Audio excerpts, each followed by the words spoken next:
Sports Show, Master Plan, Flow, can't cheat, and oh, I take Jake Fo Show. One professor knows when alley-oop jamming and 10 toes never fold out to win. The boys were better ran. I need my hands. I just want Let's go, street pro, bottom line, flow, canteen, hot take, Jake, and O. Sports professor, you know,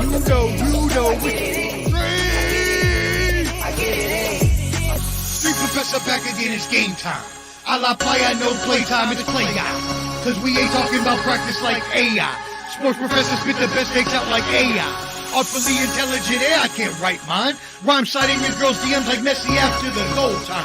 That was a triple entendre, did you catch me rambling? Flipping Simone Biles, we the bottom line champion. I need my hands. Let's go, street pro, bottom line. Flow, canteen, hot take, Jake, and O. Sports professor, you know.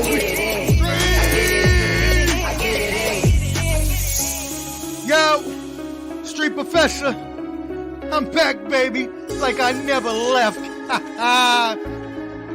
Bottom line, flow, canteen, hot take, Jake, and O. Street! Stop! Yo! Friends. Welcome to the Bottom Line Sport. You see the crew here with us. Flo is out on some training, so he will not be with us this evening, but salute to him. Thank you for your service and all of our other military brethren out there doing that work with you. Can you hear me? How we doing today, brothers? How's everybody doing today? Can y'all hear me? I'm doing good, man. I'm doing good. I think Can's having some technical difficulties. Can you not hear us, Can? Can, how you doing over there, brother? Yeah, okay, log out and log back in. Log out and log back in. Can. Let me jump out and jump back in. There we go. Okay, here we go. There you go. Can you hear us now? Yeah, you can hear us? Let's go, baby. Let's go. There you go. Can the man. All right, is that music too loud? I don't know. Turn that down a little bit. Oh, you don't hear it? I don't hear it, but that's cool. If you think it's too loud for it, huh. you want me to go online, Facebook, and see? Can you hear the music? Can you hear the music? I can't hear anything, bro. Huh, interesting. Okay. Oh, well, then I'll just turn it down. It is working, though. All right. I'm seeing it on live. Oh, really? Okay, well, then maybe it's just working. y'all. So We can't hear it. I don't know why. That's all good. I'll put it down to 20. It's all good, just so we have a little bit of background noise going on. Yes, welcome, everybody. The Bottom Line Sports. Make sure you are subscribed at The Bottom Line Sports. Join our Facebook group. It is an awesome sports trash talk group. You will love it if you love sports. Make sure you join there, and as well, subscribe to our YouTube as well. Make sure you subscribe to Ball and Buds YouTube. If I could get the sign up without dropping it, BALLANDBUDS. Make sure you subscribe on YouTube and check out all the new videos we're doing yesterday. I want to give a shout out to Country Box here in Nashville. I covered the event as a press member, and it was awesome. Got interviews with the promoter, got interviews with the does Ken got the sound effects going on? Nah, yeah, good, bro. that's what I'm talking about, Ken. Put up on my phone, bro. I like it. That's cool. Good, because I didn't have it. So, but anyways, shout out. It was an awesome time. Neon Union performed. They're a big up and coming country music band. Hermes Orta, 9-0 now, undefeated fighter, won the WBG championship. So it was pretty awesome. Shout out to them. Jimmy Adams, the promoter, Skywalker Boxing Media, and then finally tomorrow night we will have another banter brawls and bravado episode on Ball and Buds with me, Clubber D, and the IOW Sports crew. We'll be talking all the controversial issues going on right now. So y'all want to tune in for sure to that. Let's kick this bad boy off after. Just one more thing. Hot Take Jake's got a new show, baby. Tell the people what it is and where they can find it, my friend. Yeah, the Final Say podcast with my boys Matt and Juan. Known them for a while now. We've been good friends for about 7 years. We're doing good, man. We're on episode 6, weekly. It's more college football, NFL based right now. Of course, we're kicking in once all the other, NBA and MLB come up. We'll bring more of it up. I know we're gonna need y'all on there, at least guest something here soon. And Jake, not to cut you off, but I listened to your Spotify driving to work today, and I got a major bone to pick with you. the way you said Colorado is a top tier football team. Have you lost your mind? Have you lost your mind, Jake? They are. Come on, man. Shador's here. I'm up here. Thanks for letting me shout it out, Omar. I don't want to get kicked off the show. Yeah. No, don't worry. There will be no canteen attacks today. Flo, you don't have to worry. Flo's not here. I won't jump down your throat, so you don't have to worry about that. Jake, just free to act a fool and do what you want without. Do what you do, Jake. But we gotta talk about that Colorado deal, man. I mean, start it off. Kick it off. What's going on? All right, so let's roll with this, man. Colorado did not perform their best. First of all, Deion Sanders, they become arrogant. They come beside themselves. You're playing an in-state rival, right? Colorado State, they're not in the same conference, I believe. Is that right, Jake? They're not in the same conference? They're not. No, they're done. That's their last time playing it for a while. So here's the thing, man. Deion Sanders, he upholds people to a certain standard, but his own players cannot uphold that standard. So your son gonna talk trash to the guy after the game for what? I can't see that. Did you see what he was posting? The Colorado State quarterback was posting the week before saying, "Hey, we left the bone not dry last time. We felt we would have won last year." And he said, the thing is it's gonna be 11. He was talking crap first to Shador, the best quarterback in the college football. Hey, you saying that he the best college football? No. Hold on, Jake. You contradicting yourself because Jake. I don't know what happened to Jake, man, but Jake is contradicting himself, Omar. The other day, Jake said that you said Arch Manning. Now you was around Arch Manning coattail. No. If Arch starts, I believe Arch could be the greatest. But the thing is Arch. I think once Quinn comes back, and we had this discussion on my pod, I'm pissed that we're gonna let Quinn come back because after Arch has been playing, you win the championship with Arch. I don't think you can win it with Quinn. Now here's my thing before we move into the baseball thing, because I know Omar wants to hit the baseball and kick off in the baseball. Jake, here's my thing. Do you foresee Colorado having the potential to win 8 games, become bowl eligible, and really, they're not gonna get into the playoffs? They're making the playoffs, Ken. What? Because they're not losing they're losing one more game and that's it. Somebody in the Big 12 has to be represented. You cannot have 12 teams. Ken.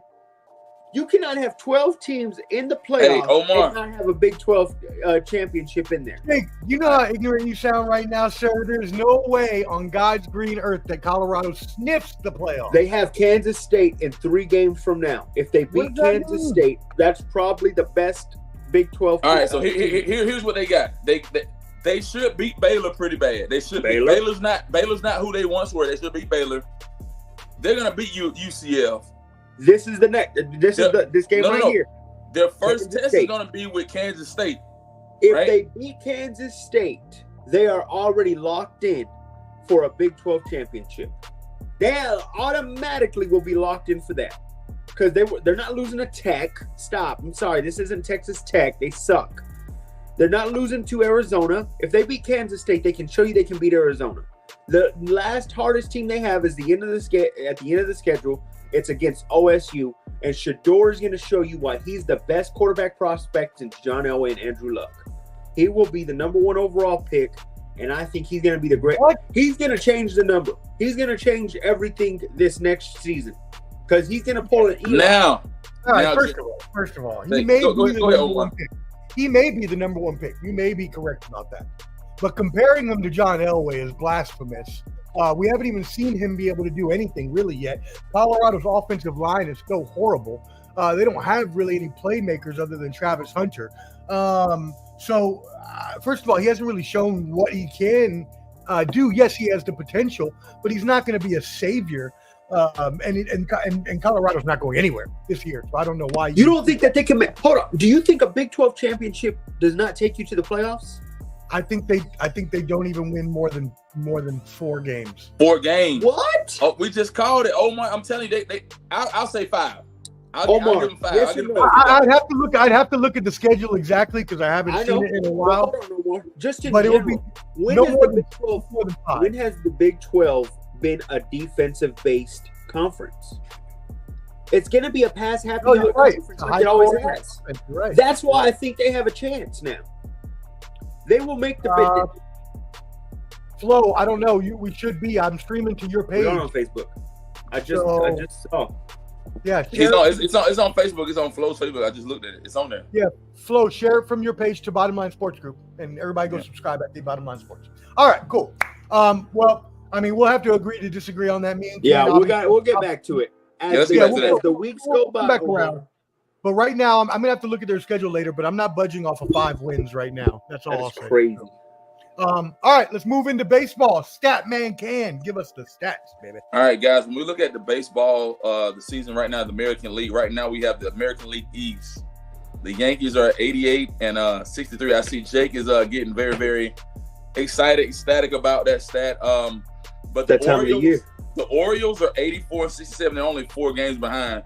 But when you look at the rest of that division, man, you have the Red Sox at 13 games behind. The Devil Rays at 14 games, and the lowly Toronto Blue Jays at 16 games behind. But as we move into the American League Central is much more competitive. We have the Guardians at 87 and 65 at the top of that division. We have the Royals at 82 and 75 games behind. We have the Twins at 80 and 71 at 6.5 games behind.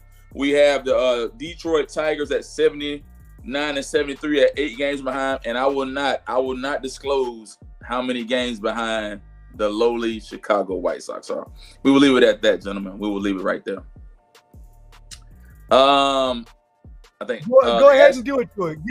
Give it to him, Ken, because I can tell you right now, I can vouch that he's got some plans tonight and he will not be listening to the show right now. Or maybe okay, so the lowly Chicago White Sox are 36 and 116. They are 51 games behind. 5 games away from breaking the record, people. 5 games away from breaking 120 losses. That is all that they need in the next, what is it? How many games have they played again, Ken? What do you got there? What's the record? They're 36 and 116. 36 and 116. That's 152. That means they got 10 games God, that's left. bad, bro. That 10 is games bad. left. Lose 5 games. And believe me, that is only 500 winning percentage, and their winning percentage on the season is 235. That's less than 1 out of every 4 games. So anyways, continue, Ken. All right, the American League West, we have the Astros at 82 and 69, the Mariners at 77 and 74, 5 games behind. And everybody else in that division, the Rangers are 10 games behind, the Oakland A's are 16 games behind, and the Angels are 21 games behind. As we move over to the National League, man, as we said earlier this year, at this point, the Phillies are 91 and 60, top of that division of National League East. The Mets, Omar's lowly Mets, are 83 and 68, only 8 games behind. So they are in contention for a wild card. Am I right or wrong, Omar? They're in contention for a wild card. The Braves. Not only are we in contention, but I'm not going to attack you like Flo does, but I am going to say we passed your Braves up, buddy. We passed your Braves up. We are 2 games up on the Braves in the right. wild. And so the Braves are at 10 games behind. The Nationals are at 23 games behind, and the Florida Marlins, Miami Marlins, whatever you want to call them, they're at 56 and 95 with 35 games behind. All right, so as we move into the National League Central, the Brewers are top 4. Everybody else, the Cubs, 10.5 games behind. The Cardinals are right behind them at 11 games behind. And the Reds are 13.5 games behind. And the Pittsburgh Pirates, 71 and 80, 16 games behind. Now, as we move to the National League West, it's a tight, close race. The Dodgers are 89 and 22. The Padres are 86 and 66, 3.5 games behind. The Diamondbacks are 84 and 68, 5.5 games behind. Giants 16 games behind, and the lowly Colorado Rockies are at 59 and 94. We're in the home stretch of the baseball season. Omar, I'll let you take it from here. My brother, I appreciate you. Thank you for those stats. Just to back you up on a couple things there. As you mentioned, Hot Takes Jake Yankees have passed up the Orioles. They are 7-3 in their last 10 games. The Orioles are 3-7. So you can see the dichotomy there, and one team is going one way, the other is going the other way. We'll see if that continues. Obviously, we still got 2 weeks of play left in the pennant race for the Orioles to turn it around. They're still going to make the playoffs. They should at least. He has a wild card nonetheless, but the Yankees have taken a 4-game lead on them in the division. Following that up, the Brewers all but have the National League Central locked up, so they're good there. And a similar situation in the NL West that we had in the AL East.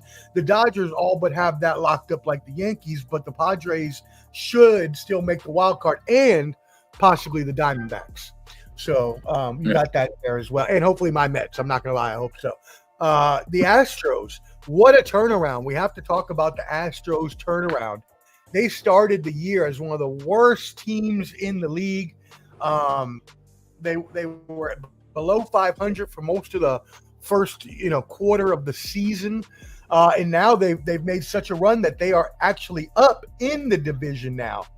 On top of the rest of the AL West by 5 games. And last night, there was a pretty crazy incident where Jose Altuve, their star for the Houston Astros, was ejected from the game when the umpire thought he was trying to throw him up. Yeah, he pulled his sock off. For proving himself right. Now, I'm not a fan of the Astros, Omar. Not to cut you off, but that's ridiculous. No, please. When he's showing you the literal proof. See, this is what frustrates me with these umpires. They get their ego strucken and they think that they have to control something. It's getting ridiculous, Omar. I'm tired of it. If you're wrong, man. Come on, man. Oh. I agree completely. I couldn't agree more.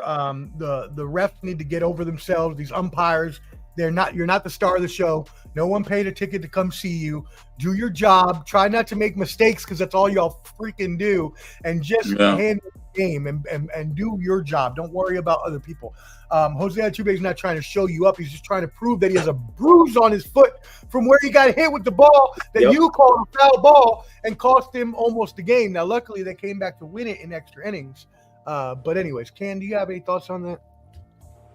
As I said, man, as we move into the brink of the baseball season, man, I think it's getting down to the nitty gritty, man. I really, really hope that his Yankees, do what they do. But like I said, I'm excited to see what the end of the baseball season is going to do, man. I really, really hope that your Mets, perform and show up. But I don't foresee anything coming great from the Braves, man. I think it's really a rebuilding season for the Braves, man. They had a lot of injuries and different things like that. But, man, I'm anxious to see what's going to transpire in the next few weeks, man.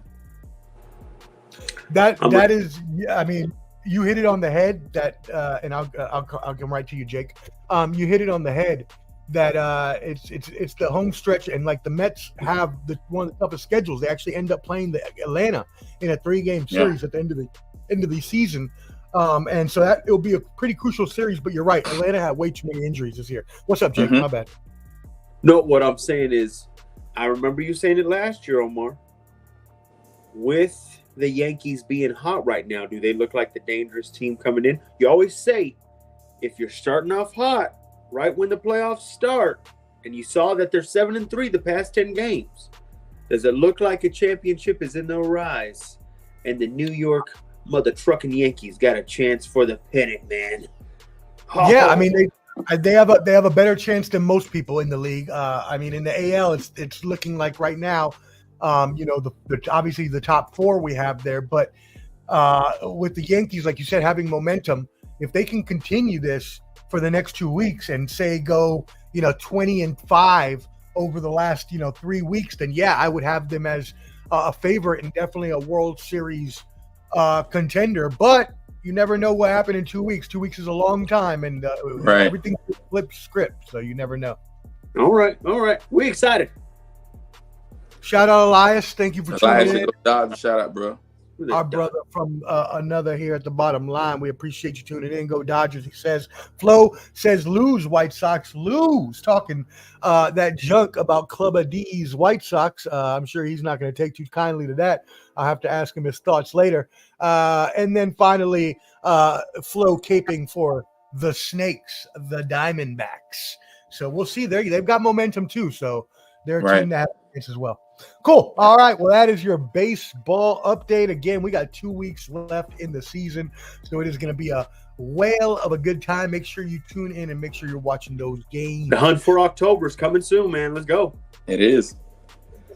Oh, Yeah, the world's these sports seasons are getting longer and longer, which does not bother me at all. I love sports, so it doesn't bother me. But the World Series is actually ending in November this year, early November, the first week of November. After Halloween this year. Yeah. Yeah. All right, cool. Well, let's hit the professor's mixed bag real quick. I had some topics I wanted to throw around to the group and see what we were thinking. So first of all, let's start in the WNBA, where the New York Liberty clinched the number 1 seed in the playoffs, and the Minnesota Lynx got the number 2 seed as well. Caitlin Clark and the Indiana Fever are checking in at the number 6 seed. So, do y'all gentlemen have any thoughts on the WNBA season as a whole? Obviously, we saw that awesome Rookie of the Year race between Caitlin Clark and Angel Reese, and shout out to both for setting multiple rookie records. Yep. Angel Reese set the double-doubles and rebounds, and Caitlin Clark set assists and triple-doubles. So, just 2 amazing players. Can I ask you something? Yeah, Jake, go ahead. Yeah. Do you think this is Magic versus Larry of the 2020s? For a women's equivalent, even though it's a long time later, I completely agree with that assessment. It is the white and black dichotomy, right? Right. And it's in a time where we're divided as a nation, such along those racial lines most of the time. Having those two, and that's exactly what happened with Larry Bird and Magic Johnson. If you remember, the playoffs for the NBA were time delayed. They weren't even on live before Magic and Bird came in. And then once Magic and Bird came in, had their awesome rivalry, brought a lot of eyes. Similar situation here with Clark and Reese. Yes, I do agree. With Caitlin doing what she's doing, are you starting to feel me now, Omar? Is she becoming sooner and sooner, closer and closer to the? I mean, come on, Omar. This is I was wondering how long it was going to take you to bring up that question, and you're right. I did not necessarily doubt Caitlin Clark. I thought she would be a good player, but I did say before the season that she would not be a superstar. She has proved me wrong. She is a superstar. Okay, that's all I was going to ask. Now, who's the greatest right now? Right now in the game. I mean, she's not the greatest. We're greatest right now. Who's the greatest right now in the game? Who, like right now, the best player in the world? Angel Wilson. The girl from Vegas. She's the one. That's what I'm about to say. She's had a phenomenal season. How close are we from Caitlin taking that torch? No, that's a good question. I mean, Angel Wilson is going to get her, I believe, second MVP because she lost it to Breanna Stewart last year in a controversial race. So she's going to win this year. I can't foresee any. She's in a Jokic like phase right now where she's just the best player on the planet and winning a bunch of titles and accolades. Does anybody know her age? Who's that? Hold on. So Angel Wilson, she's 28, man. So let me hear her numbers real quick. That's her prime. Yeah, she's 28, man. She played at South Carolina with Dawn Staley, man.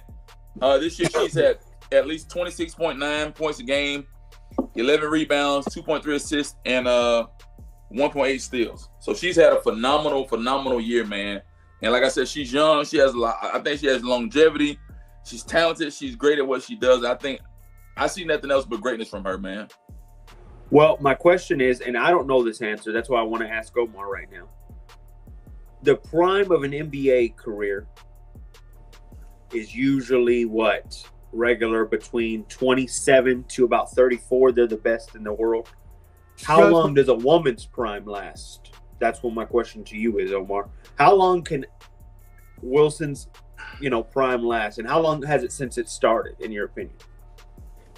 It started a few years ago now, 3 or 4 years. And to be honest, Jake, as much as I have been known to know a little bit about the female persuasion, I will not say that I know anything about their maturity levels and peaking times. And their prime, I want to know their prime. How long They will it do last? peak earlier than us in our youth. They hit puberty first, so maybe they hit their peak first too. I'm not sure, but I'm sure it's pretty much about the same. 25, 27 to 32, 33. Okay. NFL's a little lower, obviously, because they're getting hit. It's a sport with contact. Yeah, absolutely. Baseball, you can extend it a little bit because they play a little longer in A baseball. little bit longevity, yeah. NFL is usually 24 to 29. We get that. All right. Those were my questions. I was wondering. Mm-hmm. Yeah. Canteen, what else you got on there? Anything else on the WNBA? Nah, man. I mean, like I said, I wanted to hit Caitlin Clark, man. I mean, at her age, 22, man, she's done really, really well. She scored at least 20 points a game, 6 rebounds, 8 assists, at least 2 steals a game, man. I mean, she's done really well to be Rookie of the Year. So, I mean, there's a lot of WNBA stuff left over, as Omar pointed out. We'll see what the finals and things look like in that formality. But, yeah, we're good. I think we were cut short of the Rookie of the Year just because of Angel Reese's injury. But boy, did I Absolutely wish I right. would have. And I think Caitlin would have won, but I just wanted to see it go head to head all over throughout the end of the season. Yeah. See what would have happened. Yeah, I mean, obviously we are bereft of any talent that gets injured, especially such a special talent like Angel Reese. And you'll never hear me say a bad word about my fellow Terrapin. Shout out University of Maryland, where we both attended. I love that girl, but I will say that yeah, we obviously missed out on the end of her season. But I do want to go back to what you said in the middle of your point. I think Caitlin Clark already had that all sewn up by the time that injury happened, anyways. So. All right. But it was a very close, awesome race all season long. I do want to update everybody. A little mixed bag action to something that I mentioned a few months ago back when we ended the Olympics. But if y'all remember, Jordan Childs, U.S. Gymnastics, if you remember, she had a dispute with the bronze medal and some of the other gymnastics that they said they had a tie, if you remember, and then they had a dispute where Jordan Childs and the U.S. appealed. They actually got the bronze medal that was later taken away and held up in limbo because the International Gymnastics Federation didn't want to make a decision and passed it back to the Olympics, who also just took hands off. So finally, Jordan Childs and the U.S. team, it might just be her. I'm not sure. Don't take me on the U.S. team, but her attorneys have filed a formal appeal with the Swiss Federal Tribunal, which is Switzerland's Supreme Court, to overturn that ruling and give her back the bronze from the individual floor exercise at the Olympics. Y'all got anything on that? I'm good. No, that's pretty good, man. I didn't even know that was going on. Man. You really kind of kept us through the loop on the whole time on that news. So, shout out to you. Good, man. Yeah, definitely want to keep y'all updated. Obviously, that's important to us as all Americans. We want to have as many medals as possible and prove that we are on another level, I guess. Not that it really matters because we proved that anyways. Although we tied in gold with China, which still upsets me, but that's okay. Anyways, let's move on. NHL action real quick. The Penguins re-signed their captain and one of the greatest players of all time, Sidney Crosby, to a new 2-year contract at $8.7 million per year. Obviously, he's getting older in his age. He is now 37. Obviously, hockey, like football, it's a contact sport. You don't usually most people don't even get to their 40s like Alex Ovechkin or Sidney Crosby. So to see that he came and signed this deal, which obviously is going to lower his cap, allow them to sign other people, because obviously he's not the contributor that he was at one point. Any thoughts on that, them signing Sidney Crosby? Do you think that they got a chance to, with the signing, they have a chance at the championship this year? Or are you thinking that, was it Vegas that won it last year? I want to say was it Vegas that won it? No, it was who was that? Dallas or my year before? I'll look it up. I forget. Yeah, Vegas was the year before. I forget who won this last one. But I'll look it up. Anyways, yeah. So Florida Panthers. Florida, thank you. Yes, Florida, thank you. So with that, did the Florida Panthers still have the best chance, or did the Penguins edge up with that? I don't follow NHL as much, but do you think with that signing they got, I guess, to re-up their chances? Is it a Tom Brady signing to where you kept your best player to get a championship or no? At this point, it's a legacy signing. They suck as a team. Yeah, they're like bottom of the barrel. And so they're just keeping him as a legend in the franchise sort of thing that you would do. So. Oh, okay. I got you. Yeah, all right. And then one more piece of action: the MLB's player union is suing DraftKings and FanDuel over use of player images, so players' likeness, basically the NIL. What do y'all think about that news? Wow, that's going to open up some things. That's Floodgates. Things. Yeah, I think it's going to be huge, man. I'm already ahead of the curve on this. This is with college football that eventually I'm worried that even college players could get swayed, maybe getting paid a certain way to throw something in these sort of time. There's a lot of betting, and I get it. It's made the sports better because of the betting. Now people are watching games because they're looking at the yards and all that and what's going on. I think that's a ripple effect, Omar. That's the first ripple effect of this can get bigger than what it is. It takes one bad bet or one bad, something behind closed doors. We know the NBA issue that happened in 03. Was it 03? Who was it with, what's that? Oh, that ref's name. Tim Donaghy. Tim Donaghy. Yep. We're right there. And I'm just saying they better control it before it gets too big, is all I'm saying. And this is with all sports. It's with MLB, college, NFL, NBA. You gotta be careful. You gotta make sure your sport's legit, or it can ruin your sport like that. Right. Yeah, Cam, what are your thoughts on that? Man, like I said, man, as I said earlier, the floodgates are opening, man. I mean, a lot of different probabilities, a lot of different things could happen with this whole entire ordeal, man. That's what I think, man. Yeah, I agree. I think I agree with both of you. I think if you start, and again, I'm all for everybody getting paid. We live in a capitalist society. Making money. Yeah, everybody's making money, and it's an even playing field. But the big but. But once people start making money and people get their hands in the pot, and we got betting mixed with NIL mixed with professionalism, and all this stuff intertwined like a spider's web. That starts all the issues, my brother. That can get bad. Absolutely. Go south quick. Word. Well, before we move to football, I forgot to have one more story. Shout out to the women, the U.S. women in golf. They won the Solheim Cup in Virginia this past weekend, which is akin to the males Ryder Cup, where the U.S. plays Europe. The U.S. women won this weekend in Woodbridge, Virginia, right by my dad's house, which is cool. Congrats. So, congrats to them. All right, let's move it on to the NFL, my friends. Let's start off with a little bit of recap on Sunday Night Football and Monday Night Football. Can the man hit us off with Sunday night? All right, guys, man. Sunday night was kind of a fluke of a game, man. But we had the I'm about to pull the stats now because I was looking at something else about NFL that we got to talk about. But when I look at the Sunday night stats, you had the Houston, Texas. They ended up playing the Chicago Bears, man. So when we look at the numbers for that game for Sunday night, the game ended in 13-19. Caleb Williams went 23 for 37. He threw for 174 yards, 2 interceptions. He was actually their rushing leader with 5 carries and 44 yards. And the kid Moore that came from the Carolina Panthers, he ended up having 6 receptions at 53 yards. C.J. Stroud ended up going 23 for 36, 260 yards, 1 touchdown. I think Cam Akers went 7 receptions and 32 yards, and Nico Collins 8 receptions for 136 yards and 1 touchdown. I mean, the Texans are promising and upcoming. They look really, really good. I'll even go on a limb and say this. Stroud is a front runner for MVP.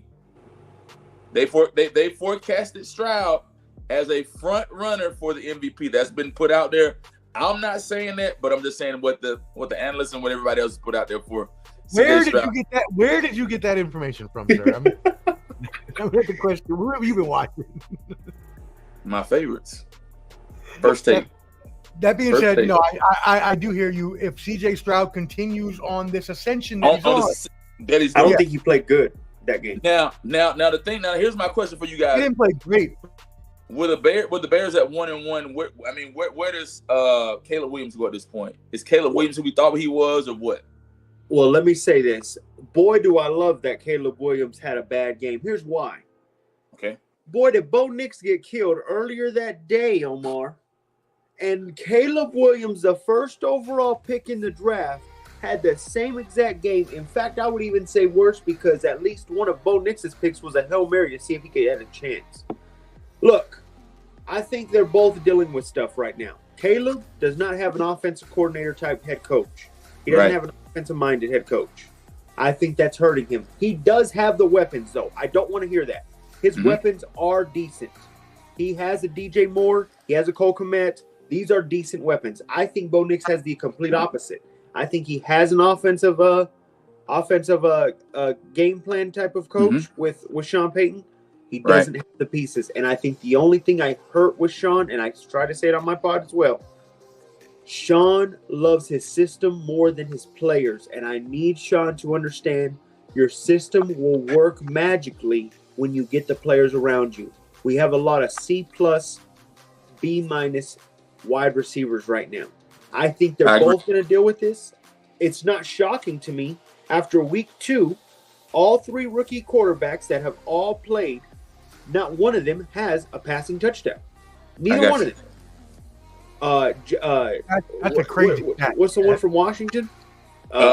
What's his name? Jaden Daniels. Jaden Daniels don't have one. Caleb Williams and Bo Nix. So that's what we're seeing now. I think the defense, honestly, we have to understand this, and there was a stat I saw. The touchdowns are getting less and less each year now. So just think of if it's getting tougher for the veterans that have been there this whole time to score touchdowns, it's going to get even worse for rookie QBs because they're barely walking in.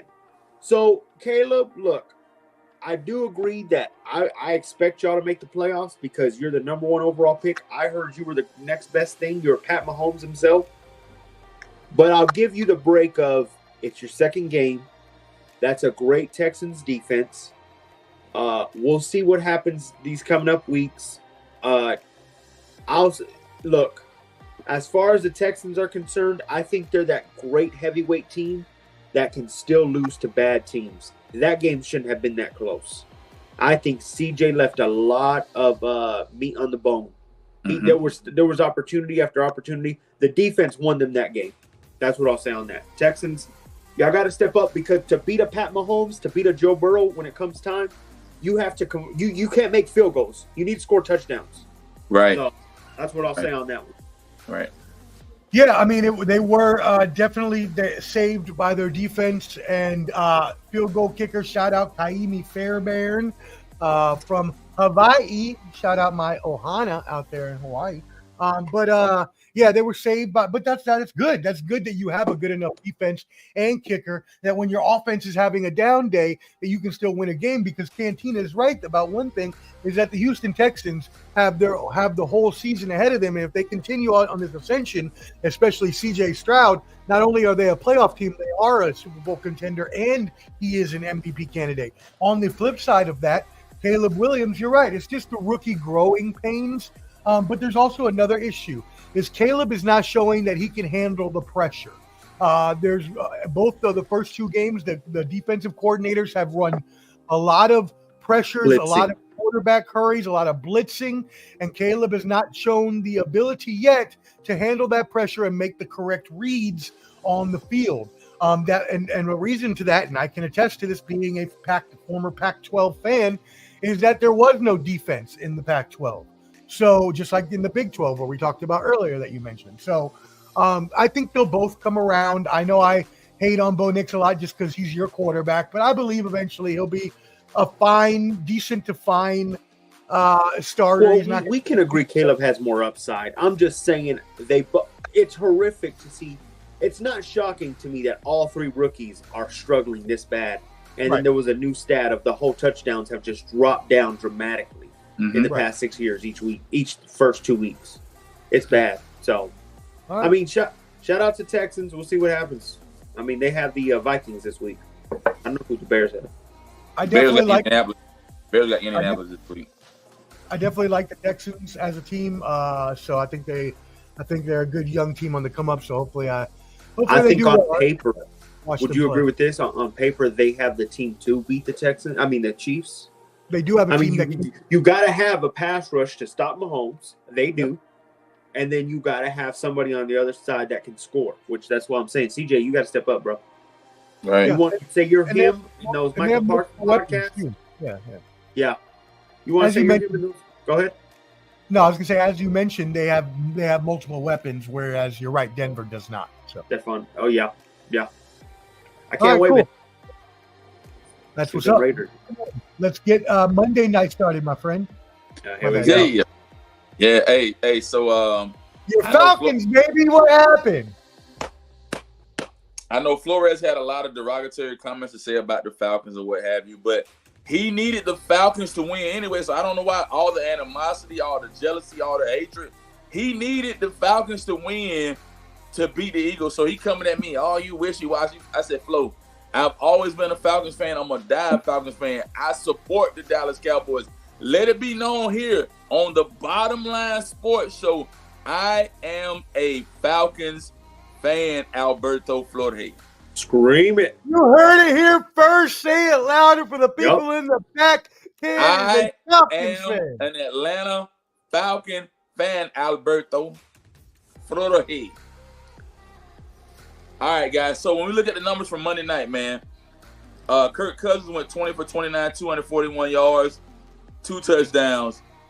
Bijan Robinson ran the ball phenomenal, 14 carries and 97 yards. And Darrell Mooney, 33 receptions, 88 yards, 1 touchdown. Hurts had a good game. Hurts went 23 for 30, 183 yards, 1 touchdown, and he threw that interception. Saquon Barkley ran the ball effectively, 22 carries, 95 yards, and Devontae Smith, 7 receptions, 76 yards, 1 touchdown. The Eagles will lose again. The Eagles will lose again this weekend. The Saints will stomp the Eagles again this weekend. The Eagles, I agree with that. The Eagles have a lot of grooming. The Eagles need to have a lot of growth. They have a lot of developing, different things like that. I even say the Dallas Cowboys going to lose again this weekend. Baltimore going to smoke them. So both teams will be humble. But like I said, the Atlanta Falcons, they needed that victory more than the Eagles. And it shows that Kirk Cousins he's a 6 out of 10. He needs a little bit of grooming, but he had a phenomenal game. The Falcons won, and that's what matters most. Their defense stood up most, but their offense with Drake London was able to beat Slay at the end of the game and catch that touchdown reception. My shout out to the Atlanta Falcons. He said Jaden has 2 rushing. I said passing touchdowns. Flow. Passing. Even Bo Nix has a rushing touchdown. Continue passing. your field training, sir. You should be training, not paying attention to us. That's why you don't know He what you're watching the show. I'm telling you. Passing touchdowns. Let me say this, Flo. Flo, right now, as we talk on the show, humble yourself, Flo. Because all you do is get on live, you talk a lot of trash, you get on it, you get in the comments and you run your mouth. Be humble. Be humble, man, because I'm telling Well, you. he got humble this past weekend with what did to them. He got humble pretty bad. Be humble. Be humble and hey, what is that? Sit down. And I keep telling him that. There's always every time there's a reaction, an action, Flo reacts. And he reacts with his emotions. The Dallas Cowboys may not win 10 games this year, Flo. Well, hold on. Together, brother. You're taking me somewhere where I want to go. Come I'm on. glad you said that. Are we starting to believe what I said at the? Remember, Flo loves to bring up my picks. I said that NFC East was going to be the worst division in football this year. Right now, it's looking And bad. guys, they're all lost to this past week. Here's the thing: you have to understand this. Except for I Washington. don't think the Washington won. Cowboys are good. The Commanders won. Get the The Commanders. Commanders did win, but they're all 1-1 or 0-2 right now. I think it only gets worse. This team, every single team has a flaw. Giants are straight shit. Yeah. The Commanders, I think it's the rookie woes. They're going to go through it. Not only that, I've never seen Dan Quinn as an elite head coach. The Cowboys, we saw the same situation happen over and over again, and I wouldn't be surprised if teams start mimicking that same style of how to beat them. Throw over the middle. And now the Eagles. Look, your back is bad. First off, I'm not going to give it too bad on Saquon. Saquon missed a very important catch. I don't know if you saw that. That was important. He needed that catch. Would have converted it, they probably would have won the game. He didn't convert it. They had to take a field goal instead. So it goes. Their back end, they're not that good on defense right now. Yeah. And Kirk Cousins, in my opinion, Cantine, he's never been able to go drive down a field, especially in a primetime game, and win that. And That's on the Eagles defense, and I blame that on Vic Fangio. Vic, yep. You are great at this stuff, bro. You need to step up next time. Look, they have the Saints this week. I don't see them stopping the Saints at all. The Saints team's for real. Derek Carr. I'm telling you, and Carr, I even told Flo last Sunday. Flo was like, "Oh, your fantasy team. Oh, your fantasy team. Blah, blah, blah, your fantasy." I said, Flo, if a team has the capability to score every time they touch a football, that's a problem. It's then scary. You allow a running back to score how many touchdowns? Not 1, not 2, not 3. Kamara scored 4 touchdowns. What are we talking about, Flo? But I got a subpar team, and I won this week. Let's talk about it. Bandwagon. I'm telling you, every time. Well, hold on. I want to get to this point, though. I want to ask you. You just beat the Eagles. And before we get to Omar, are you high on what they – because, man, the Eagles is one situation. You got Kansas City coming up. And that's another primetime game, Canteen. Kirk versus Pat Mahomes live on primetime. Are you winning that game? Do you believe in y'all to win that game, Canteen? Yeah. You can beat Pat Mahomes. I'm going to tell you what, Flo. I'm going to tell you what. If you go back and look at that game that was on Sunday afternoon with Cincinnati and Kansas City, Cincinnati shot themselves in the foot and they beat themselves in their own game. I agree. Cincinnati they didn't shoot themselves in the foot. They got screwed. The ref screwed them. But go ahead. So all I'm saying is they coming to ATL Sunday. Okay. Can you do a lot? Flo, but then Flo, every time somebody when we be on the show, what Flo say? All he does is move goalposts. When he on the show, he want to cut people's mics. He want to kick them off the show. Yeah, he kicks me off. He kicks me off. You boot that man off the show, but now you in the comments talking tonight. Come to the show, but when we on the show, we can't talk about it. All you do is move goalposts every single week, Flo. Every week. I bet Omar, you. what you think of the game? What do you think of the game, Omar? What do you think of the game? I think first of all, Canteen is completely right. Flo, the reason that he don't do a lot of talking is because you don't ever let him do any talking. Right. Every time he says something, get out of here. Go back to training. Anyways, about this game, you're right, Jake. That was a crucial drop by Saquon Barkley. Usually won't have that drop. That definitely would have sealed the game. On the other side of that juxtaposition, of Kirk Cousins driving down the field 71 yards in less than a minute. That was crazy to me. Is pretty crazy and pretty good. That Drake London almost cost it with that excessive celebration penalty that Younghoe Koo had to kick a 48-yard extra point. So let's try to do that next time, Drake. But anyways, I think that's a great win for the Falcons. I think it's a win they needed, especially after coming out the first week and looking as dull as they did. On the flip side of that, the dichotomy is that this is a bad loss for the Eagles. They needed to win that game for a statement. And Jalen Hurts is being very careless with the ball, throwing balls into tight windows, into double, triple coverage, not holding on to the ball while running, very loose with it. So I think they need to tighten that up. I'm not worried about the Eagles. I still think they'll be a playoff team. And actually, the Falcons are starting to kind of look, if they can get it together, like they may be the team. Be a playoff team. Yes, sir. Yes, sir. Well, I mean, you got Tampa looking at 2-0. You got the Saints at 2-0. And now you got the Falcons 1-1. 1-1. Aren't awful. Come on, man. It's but see, Flo, it's one game. But then when the Cowboys got stumped last week, oh man, we're just working on things. We're trying to get together. But Flo, you're gonna be 1-2 this week. So when you 1-2 after Sunday, what's your excuse? What's your excuse? You paid your quarterback. You got everything else you need for the team. You got subpar receivers, but your team is a playoff. I don't come on the show. That boy might not come on the show if they lose that game. If they lose Baltimore, he ain't gonna come. You know it.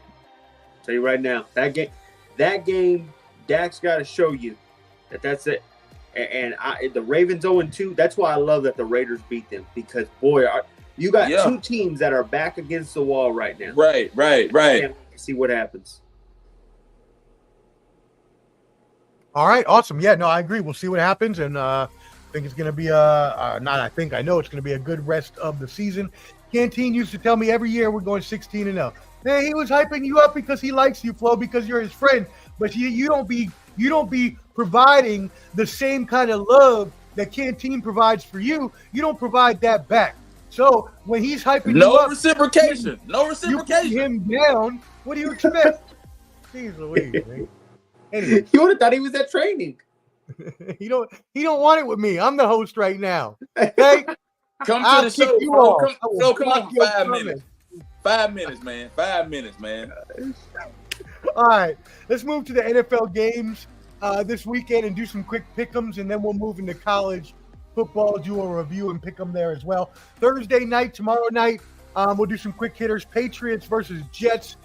In my eyes, the Jets have to win this game if they want to be a playoff team. The Patriots, even though they had a miraculous win week 1 against the Bengals, that's not indicative of the team they are. They're still not good, and they're still building and new coach and all that. Anyways, gentlemen, give me your winner and your score if you have one.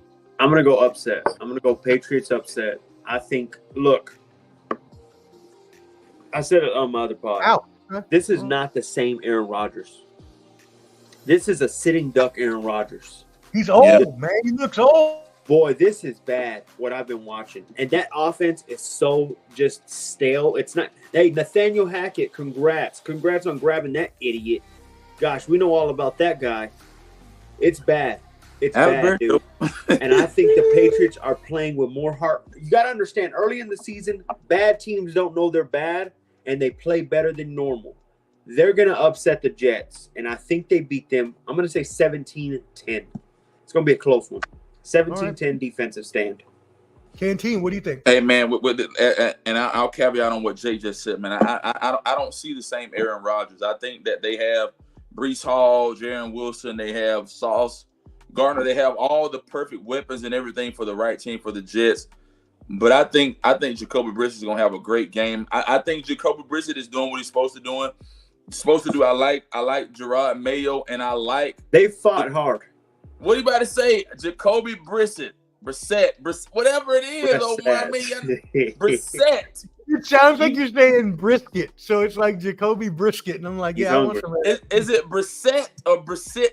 Yeah, it's Brissett. You're good. I'm just, you know, I laugh. You know, hey, man, so for that, man, I foresee Mayo and them guys going 2-1, man. I'm gonna call the score 21-17. I'm going Patriots. Upset on the road in New York. At MetLife. Wow. Okay.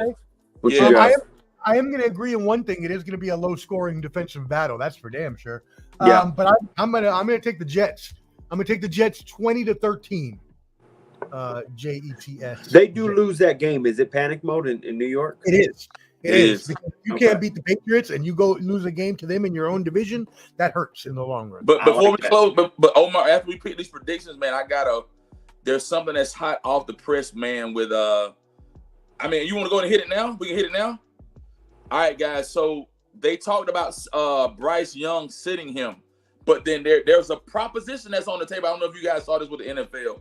They talked about trading from the Rams Matthew Stafford going to Miami, Bryce Young going to the Rams, and then Carolina will get like some picks or something like that. You guys got to go look it up. Go look it up. Go check it. Ken, I'm gonna need you to stop coming on here with all these unverified, unsubstantiated rumors that you don't have no. Who is your source, my friend? Chase, I was looking at Chase Daniel in his podcast earlier, and the Rams will get Bryce Young, the Dolphins will get Stafford, and the Panthers will get second and third round picks for that. The only way that makes sense is if the Rams believe that all these injuries have derailed their season completely, and they're gonna give up after week 2, which I can't see because Bryce Young. They're 0-2. They're 0-2, right? Yeah, but there's come on now. You got Matthew Stafford is 10 times what Bryce Young is. So if they still want to make the playoffs, there's no way you make that deal. Right. I've never been a Baker fan, and I'm taking this somewhere. But boy, I liked what he said. Because I was wondering, I was like, wait, we were not talking about Baker. I know. I've never been a Baker fan. But he was asked about Bryce Young, and he said his career is far from over. Guys, I think this is one of the worst. Man. This is one of the worst organizations of all time. I can't stand to look at the Carolina Panthers. What have they damn done? in the past 2 years to help this kid out, man. And I so don't what think happens, he's great, Jay, but boy, here's is what- he that bad? Here's what But happens, what Jay. do you look You get teams that draft top-tier quarterbacks. He came out of Alabama, won a national championship, whatever. You don't have an offensive line. You don't have the key There was no essential plan. pieces to win football games. So then you want to bench him. Then you want to bring Andy. What is Andy Dalton going to do with a Not sorry a ass damn offensive thing. line? I mean, what is he going to Not do? a damn thing. Red Rocket hasn't done nothing in a span of 15 years. Now we're going to believe in him? Stop that. That is slap in the face, man. And that's my point with the Panthers. The How Panthers old is got he, the like 40 now? Omar, you'll beat the Panthers on Sunday. The Raiders will beat the Panthers on Sunday. That's who they play Sunday. Yeah, I mean, Oh. we're at home. We better beat the Panthers at home, or I'm going to be really pissed. Yeah, it's just bad. I'll take the Raiders. Let's say 24-10. I'm getting annoyed with your schedules. Man, we got to go against the Seahawks, the Steelers first. Why don't we get the Panthers in the first 3 weeks? Come on, man. Go ahead, Ken. Oh no, wait. That's right. Yeah, it was my turn to go on the Bryce Young thing. I was on with Wildcard Mari last night. Shout out ILW Sports Wildcard Mari. Are you on the Super Late Show? Yeah, I was on the Super Late Show last night with him. Oh, heck yeah, bro. Yeah, we went to like 1:15 in the morning, so it was like. Dang, y'all be going that late? Well, I mean, he's Walker He's out west. He's out west, right? he's in Kansas City, yeah. So it's like Yeah, it's it's another early, hour yeah. behind me, yeah. So, Okay. but anyway, but we talked about this last night. First of all, we all know enough about rich people to know that they do not like to admit when they make mistakes. So the fact that they benched him at all is surprising to me. But if you think that David Tepper isn't going to try to bring him back later in the season and try again, you're deathly wrong, because I can guarantee you he's thinking, I'm not going to look like a fool and I'm not going to look like I made the wrong decision. I'm going to give him some time off, let Andy Dalton go in, let him watch for a little bit, and then put him back in. Because, again, that doesn't make any sense any other way. Because as you mentioned, Andy Dalton doesn't move the needle. He's not going to win them games and take them to the playoffs. So it only behooves you to start the quarterback that you spent a first-round draft pick on and traded a whole franchise away for. I just didn't see any plan. You suck. Yeah, no. There was no plan, Omar. They did all those trades. They traded for the first-round draft pick. They did nothing in free agency. Their draft picks have been terrible since then. It's just sad. You haven't done anything. You practically gave away the first overall pick this year with that move. I mean, there was no plan in place. You just put Bryce Young in the middle and said, here, play with these crappers around me. Come on, man. It's so sad to watch. You can see there's no plan because, as we talked about last night on the show, it's like he's gone through 8 different coaches, interim and head coaches in the last 3 years. That's sad. He brings in Frank Wright, supposed to be the quarterback whisperer, fires him after 12 games. I forgot about that. Yeah. I forgot about that. There have been a lot of people. Yeah, man. Oh, my God, man. Just a slap in the face. Shout out David, my buddy, my old military buddy, David Dubois. Thanks for tuning in, my brother. Y'all go sign up at his blog, David's ALS Journey. It's an ALS advocacy and awareness blog. So the more people that subscribe, the more word we can get out to cure that horrible disease. So y'all go ahead and subscribe to David's blog, David's ALS Journey. All right, cool. Let's keep this moving. Ravens Cowboys. Ravens going into Cowboy Stadium. You have them coming off a tough loss to my Raiders. Shout out. But the Cowboys had their own tough loss, getting their butts absolutely whooped, demolished, mollywopped, any other adjective you want to use to describe the ass whooping that the Cowboys took to the Saints last week. My friends, Ravens, Cowboys, who you got and what's the score? I think Ravens win this one. I think it's going to be a close game.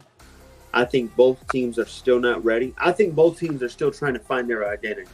Mm-hmm. Ravens with the whole Derrick Henry, it's not looking as good as what we thought it was going to look. I think they need to fix it up a little bit on there. And I think the Cowboys are trying to find anybody except CD to step up, and they can't find anybody right now. So, in the end, I think the Ravens ink out because I believe they're the more desperate team, having 2 losses. I think they win 23-17. Lamar gets it. Man, I'm going completely against what Jake is just saying. I'm calling another blowout this week. Another blowout. I project the same score, close proximity to the same score, 40-20. I'm going with Baltimore. I think Baltimore going to beat them to sleep. Wow, really? No. They're going to beat you that bad? And this is what's going to happen. Because every time I predict something, Flo said, "Oh, it's just the first time, just lucky, just beat." Y'all can get beat to sleep this week. Then you got to show me something after that, Flo. You got the Giants going the next Thursday night. Then you got to prove something. You're going to be 1-2. Then the Giants might upset you. You done called him in like Beetlejuice. Nah, man, because I get tired of Flo. If you know, every time it's us three or just me, you, whoever, all he does is type. I'm in the field. I'm a soldier. I'm in the field. Man, just wait. Just wait till you see what happens. Say Flo's name 3 times, please. Flo, Alberto. Hey! Come here.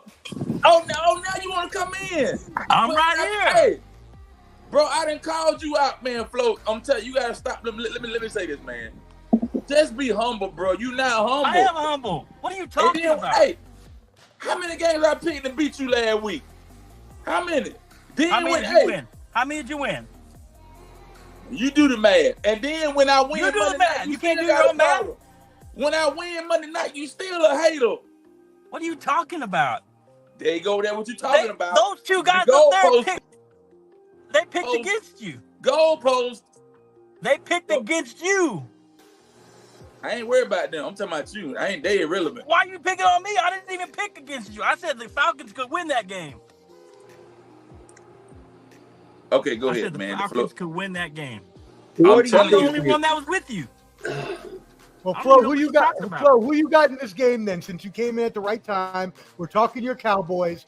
Give us Ravens, Cowboys, your thoughts and the score. He already know. He know. We're at home, so that's a plus. Sure. Oh, what? I think if our defense shows up, we'll be good. I think we can win. It's going to be a close game. I'm going to say the Ravens probably pull this out.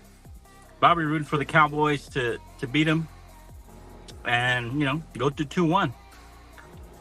The Ravens got... You got a score for us?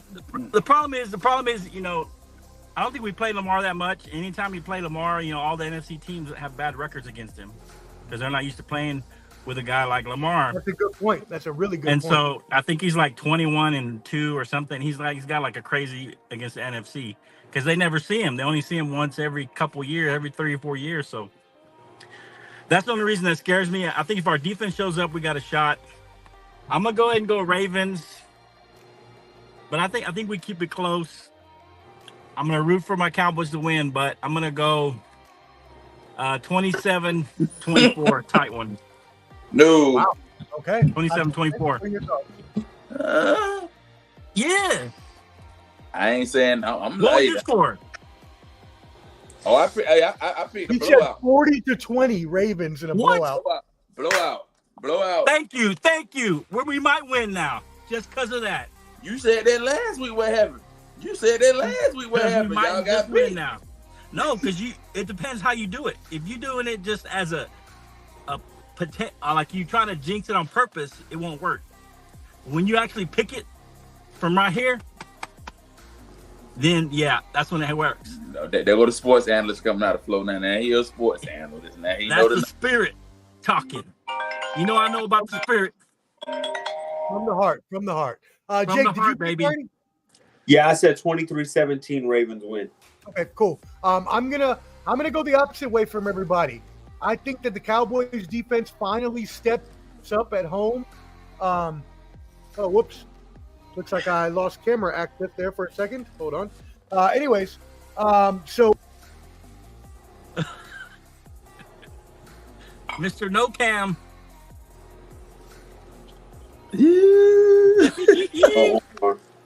I ain't saying that, man. I'm just No Cam. Hey, cause the way we're gonna beat Kansas City on Sunday night. Ooh, you ain't gonna win that game, Cam. If they win, what you gonna say? If they win, I'll give you props. If they win, I give you props. What happens if they lose? You got to work Sunday night. You got to work Sunday night. You say, "Oh, it's Kansas City." Do you got to work Sunday night? Do you got to work Sunday night? I'm here all the way through Sunday. What time you get out Sunday? I don't know.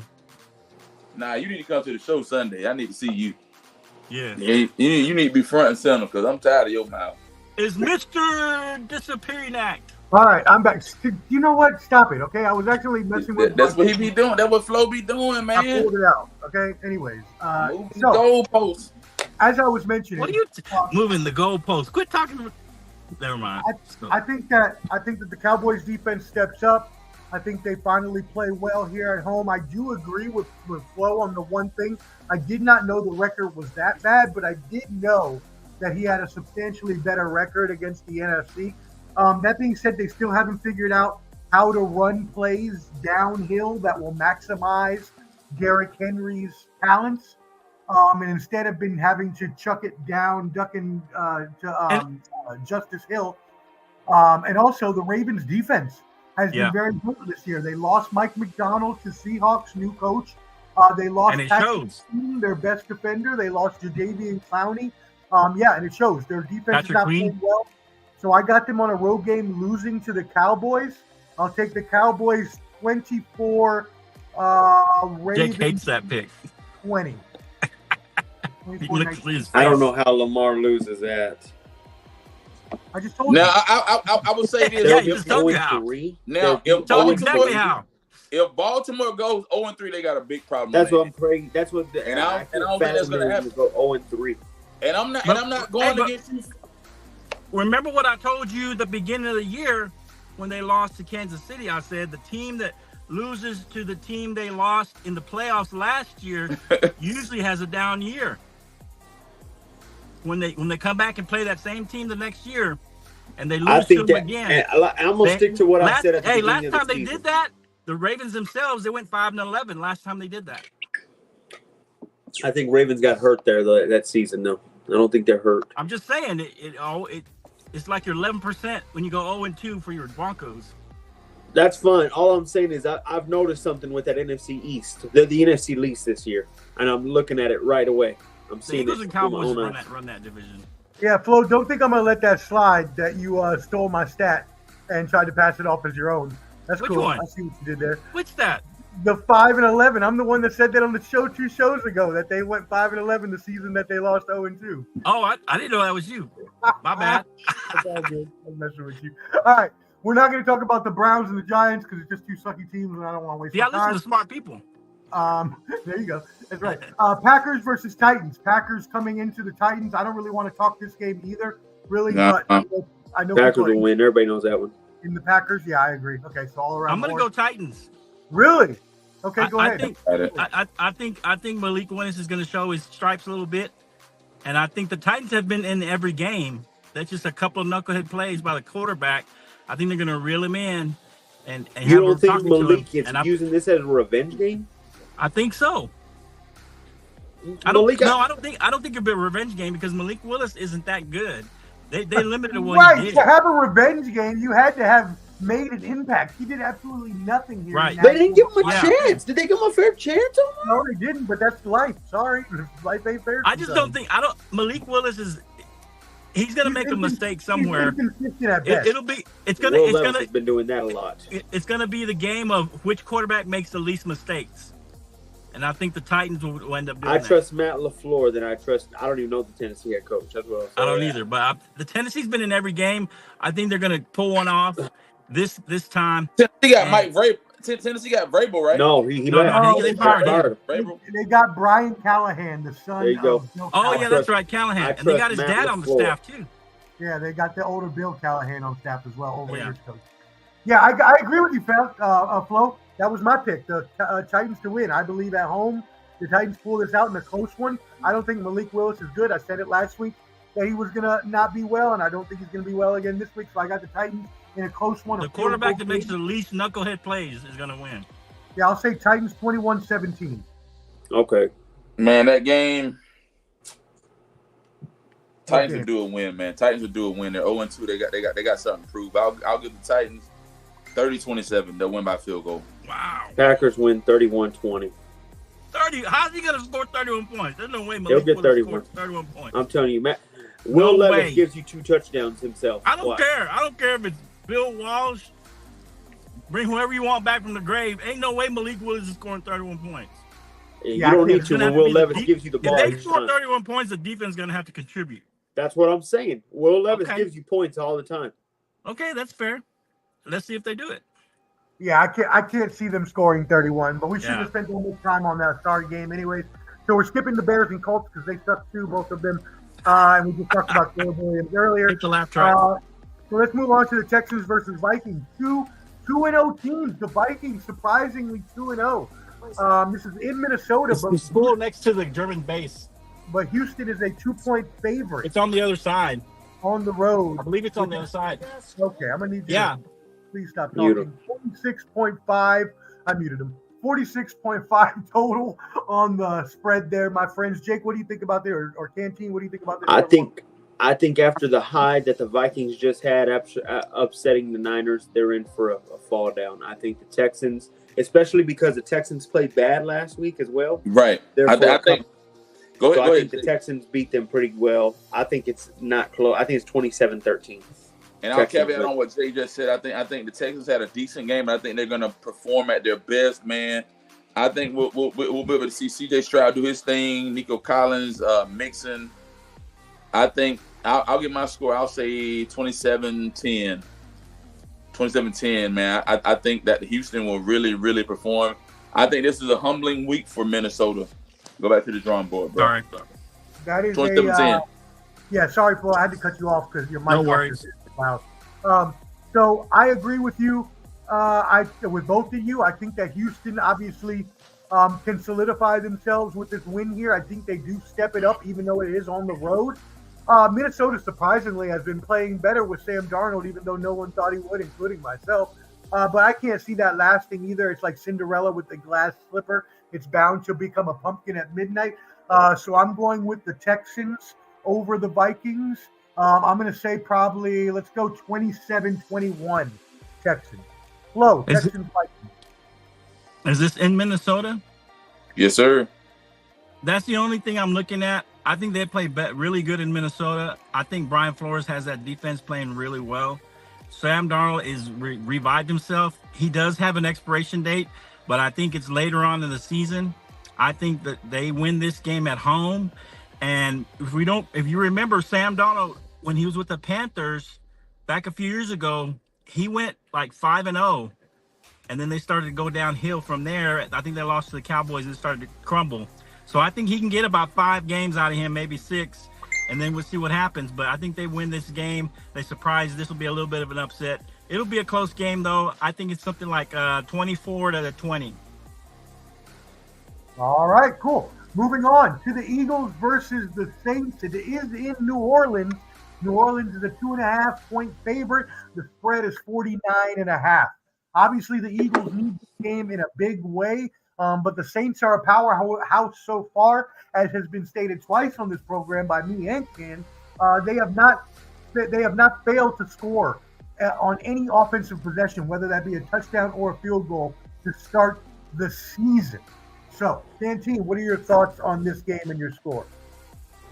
Man, as I said, I'm really taking the New Orleans Saints serious at this point, man. As I told Flores last week, Flo, you talk so much. And I told you when I made my fantasy picks. What?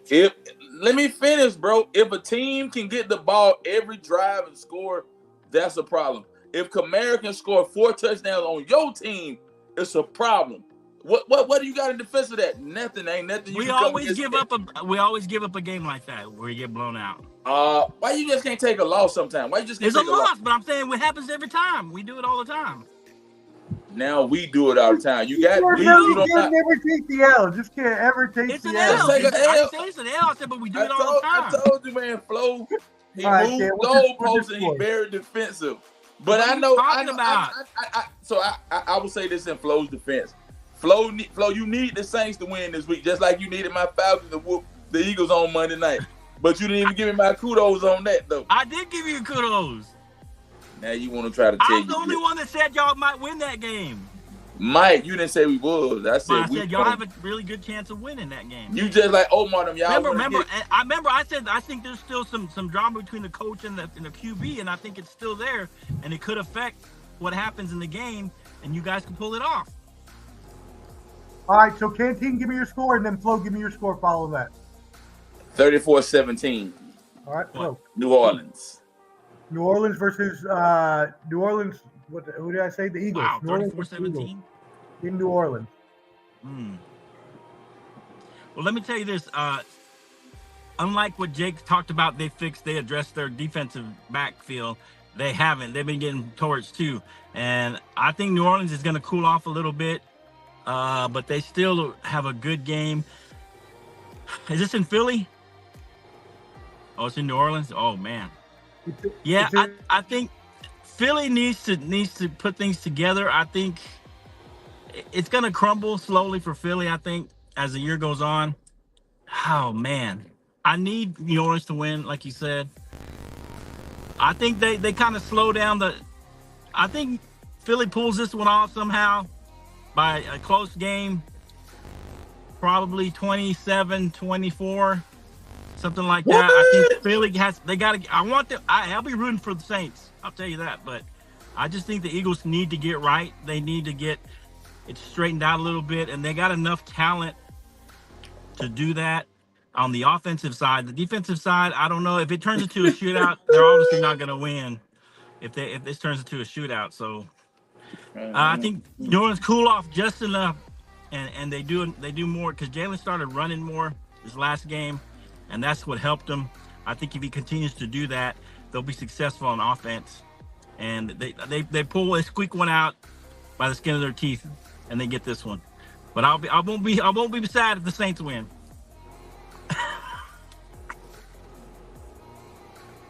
You're on mute. Mute master.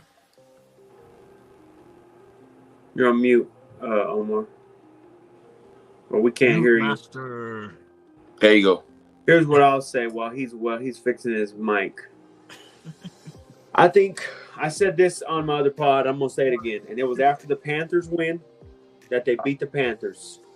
This is the resurrection of Derek Carr. They are the best team in the league. The Saints are for real. They will not lose. This team is for real, and I think this is the most dangerous team we're watching ahead of our time right now. I think they blow them out. I think it's a 38-13 game. I think Saints show you once again why they are the best. And in the league, they're the best team in the league right now. HTJJ in effect. Hot take Jake Jinx is coming. I said that after week 1. They destroyed the Cowboys week 2. No, you said that after you said that after they beat the Cowboys. No. Go look up my pod. That's why I made my other podcast. Before you didn't say that to me. After Panthers won, now I said they were going to beat the Cowboys, and they were the best team. This is the resurrection of Derek Carr. He's showing you more than ever.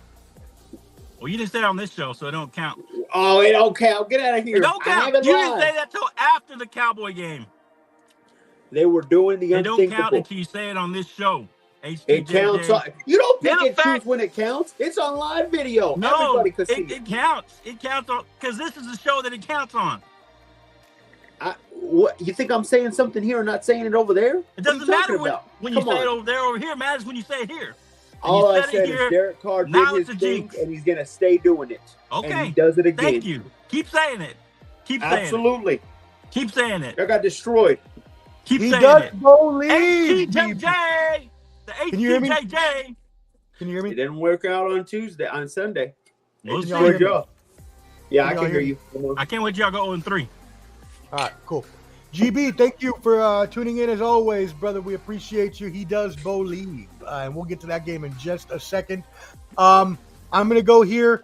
I agree that the Saints are playing very well, but I also agree with David in what he said, that Carr looks strong, but that's not going to last all year, them blowing people out like this.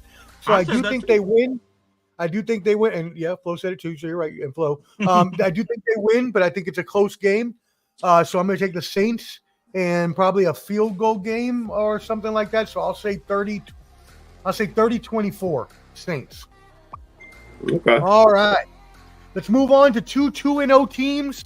The Chargers visiting the Steelers in Pittsburgh. Pittsburgh is a 1.5 favorite at home with a 35.5 points spread.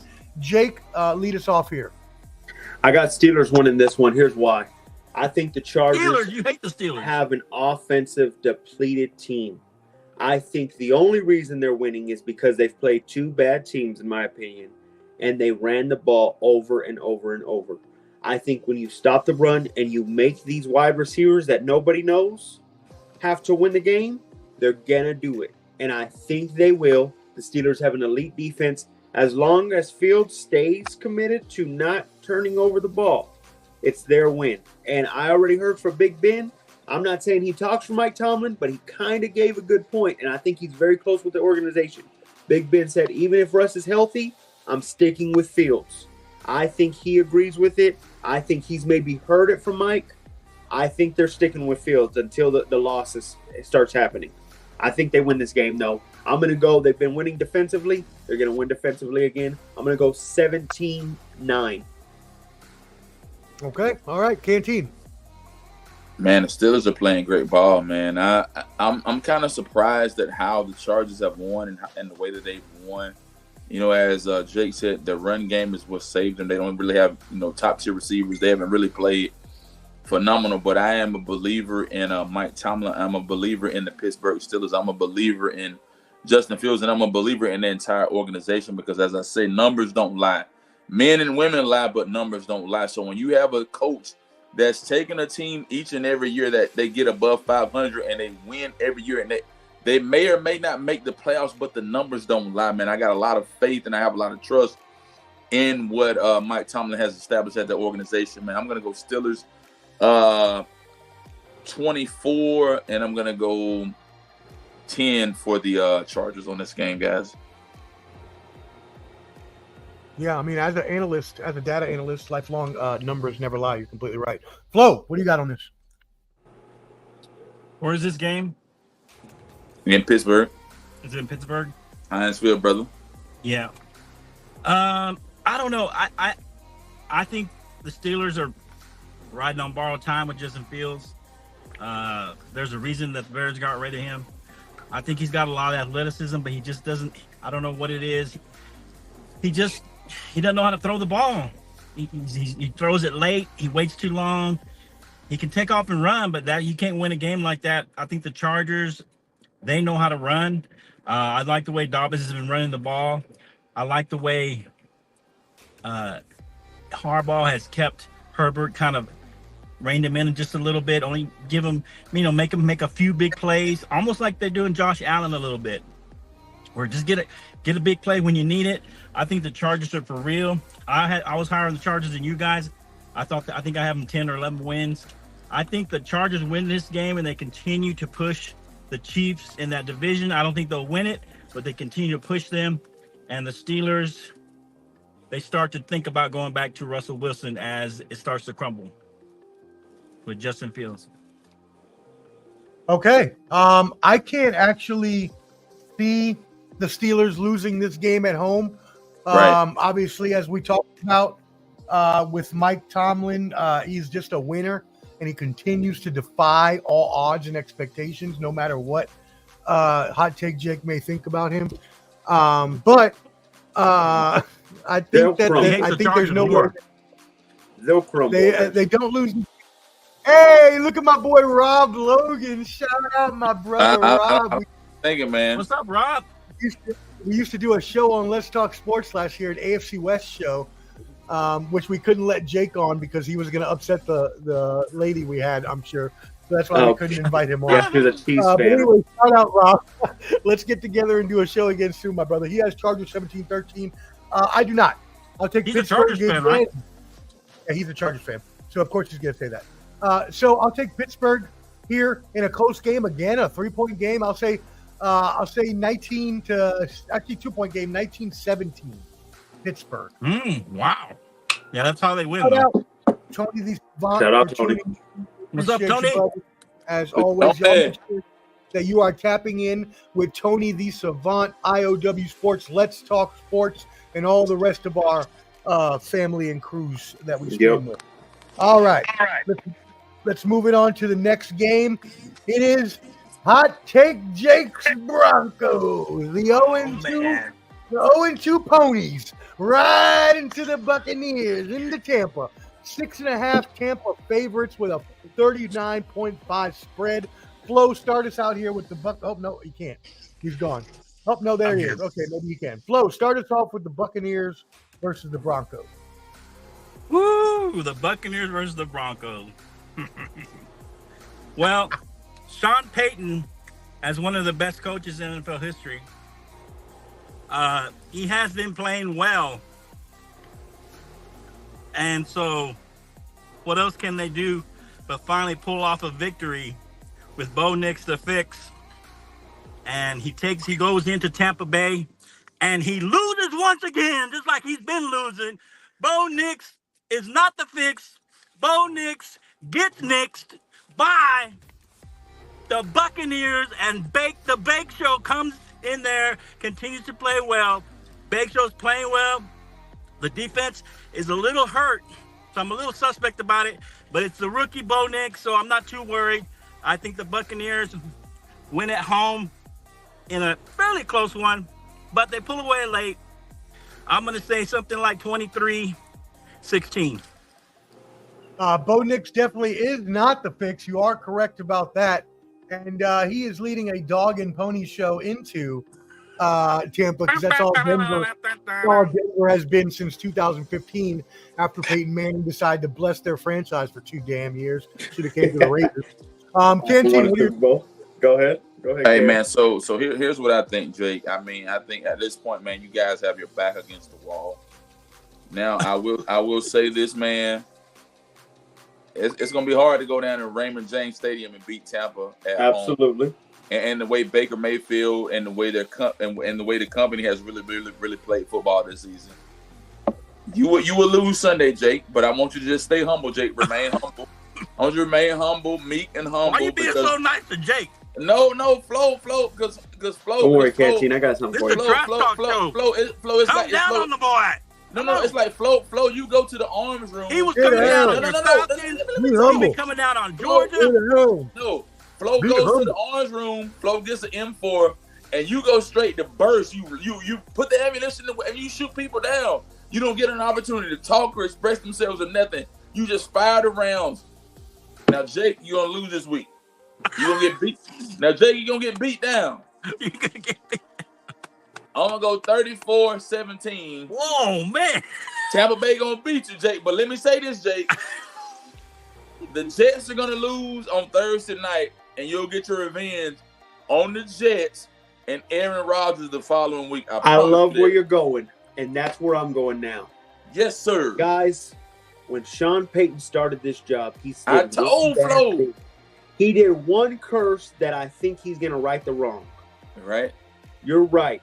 I think we will lose to the Buccaneers. Yes, sir. But the curse ends the week after, and let me tell you why. It was the beginning curse when he told Nathaniel Hackett he wasn't a head coach at all, and me and Omar went crazed at it last year about it. Because that was wrong. And the Jets beat the Broncos. I think the winning streak starts the week after. I think we come into a buzzsaw with the Buccaneers because they're competing with the Saints and they're not letting loose. I think they will win this game, probably 24-10. But it's only the beginning. After that game, the Broncos right their wrong from last year. They beat the Jets and they go on a winning streak like no other. So, yes, this will be the final week we laugh at Jake's Broncos. And then the Sean Payton and Bo Nix, the mother trucking fix, will begin. The era of Bo Leaf is upon us, guys. We're only weeks away. So you're going to go 0-3 and then make the playoffs still? Absolutely. Here's why, too. We went 0-3 last year, and we had a chance at it. It's just Russ sucked at the end. We went on a 5 to 6 game winning streak, and it was after the Dolphins and the Jets blowout loss from the Dolphins and then the loss to the Jets. After that last year, and then we went on a winning streak beating the Bills, the Chiefs. We went and beat good teams. In the modern era, there's only 6 teams that have done it. That's fine. Sean Payton's part of that modern era, and he's going to do it again. Hey, we believe. Go, Omar. Okay, let me stop. Let me stop this nonsense right now.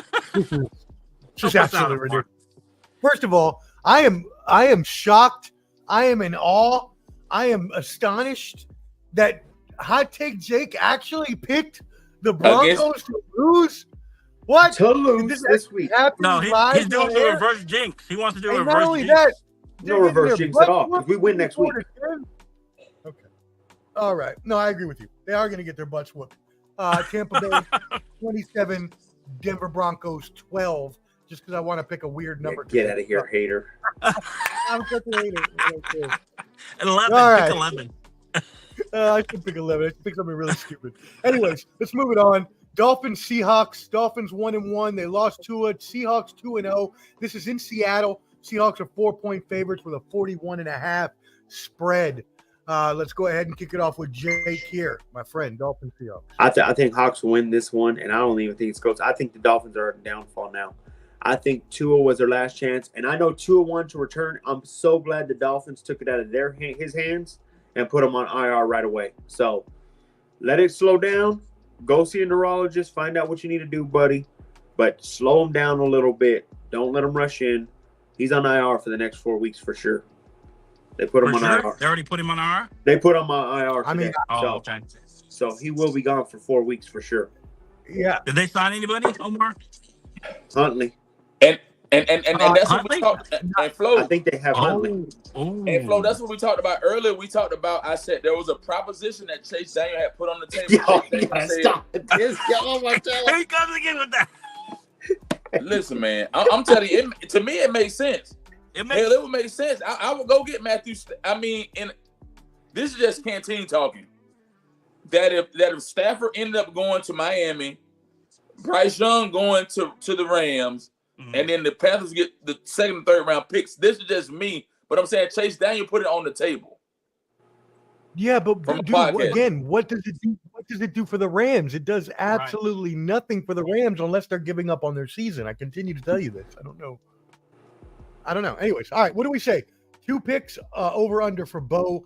Leave Nick's not the fix. I'll go with over 2 picks. No, he's not getting 2. I'll go 2. I'll go 2. By the way, every rookie's not looking good. Under, this man, season. under, bro, under. I'm going to add that in. I'm going Actually, 4. Jaden Daniels looks better. He's in the 90s at the passer rating. So. Hey Flo, I'm going Man. 4. I'm going 4 interceptions, 2 pick sixes for. He hasn't thrown a touchdown pass yet either, though. Yeah, so throw a pick six. Oh, before yeah, throws but a he pick. looked better. He played I wish we played the Giants. I think anybody would look better against that team. But the Giants have a good front. Yeah, no, I agree, GB. We need to have Jake drug good. tested immediately. Don't worry. Hey, GB, get ready, man. I promise you. This is the last week of the laugh at the Broncos. Bo Nix's era starts after this week. Don't worry. We're not worried at all. Let's He stop needs to that start now. All right. 49ers and Rams. 49ers I didn't 1-1. get that pick yet. We just talked. Oh, go ahead. My bad. Sorry. Go. Who was it? The Dolphins, Seahawks? Dolphins, Seahawks. Yep. I'm going to go Dolphins. I didn't know they had Huntley. I like Huntley. He's good for a couple games, and he's got a lot of weapons.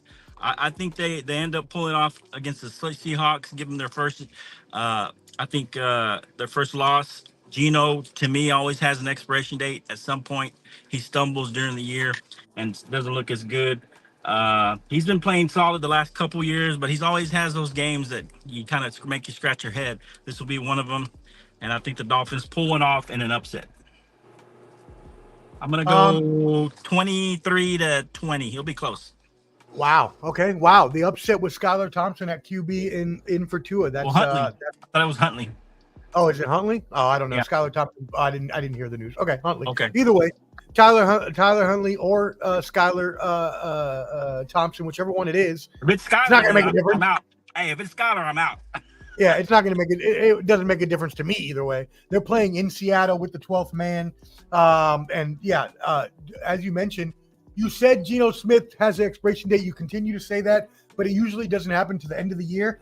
And this year is going to be different because they brought in a new offensive coordinator, and these new offensive coordinators, Ryan Grubb is his name, but the new offensive coordinators are learning nowadays to start running more motion and play action. So you've seen that in New Orleans. We've seen Derek Carr now that they've upped his motion and play actions, double what they were doing before. He has continued to play well. Same thing with Geno Smith in Seattle. They have opened up that offense with DK Metcalf and Jackson Smith and Jigba. So I'm going to go with the Seahawks here at home.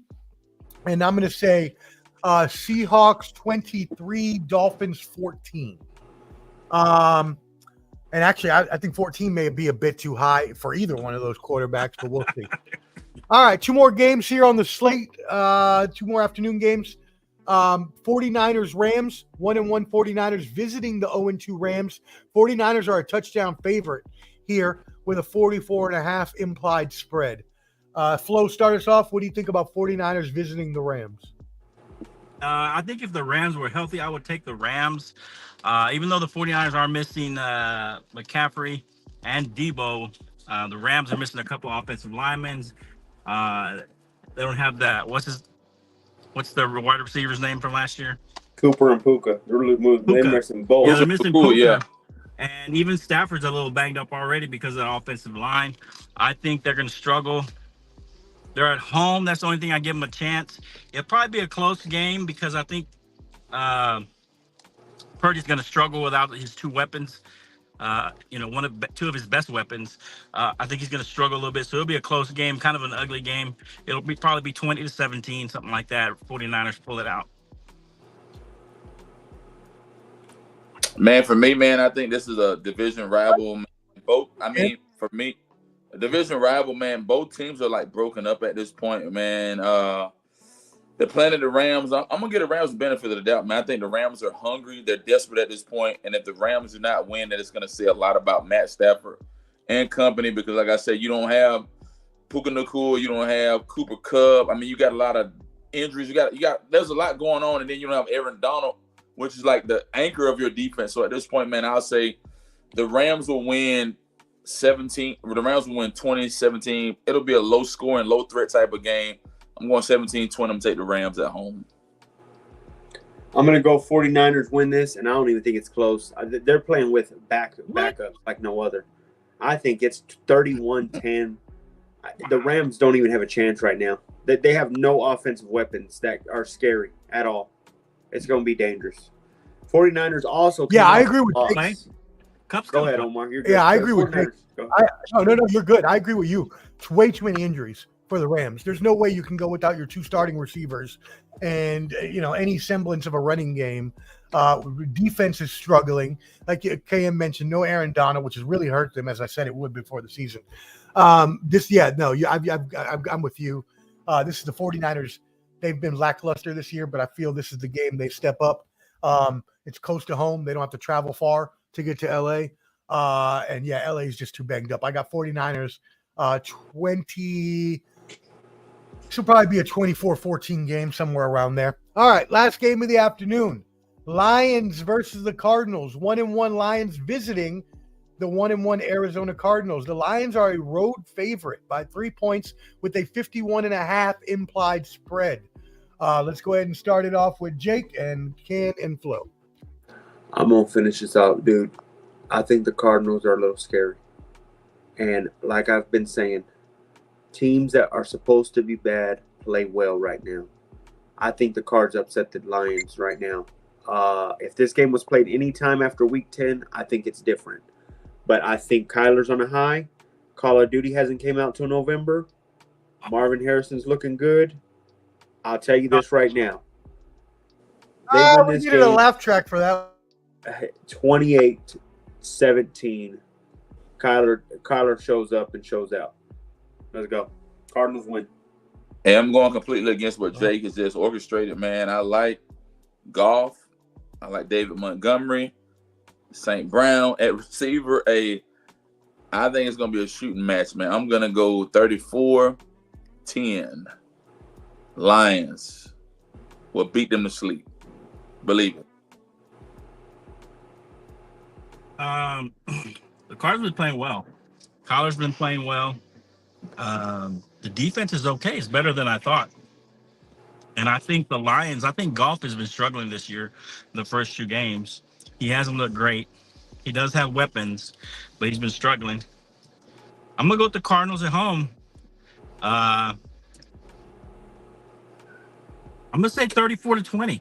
I'm gonna say they kind of beat them down a little. 34-20 Cardinals. Wow, that's a beatdown. I mean, the Cardinals did have a beatdown last week, and they have been playing better. Marvin Harrison went off last week. Shout out to him. I just can't see it.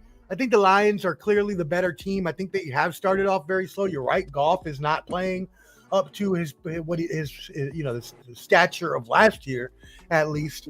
But yeah, I can't see the Lions losing this game. They need this game if they're going to be a serious Super Bowl contender.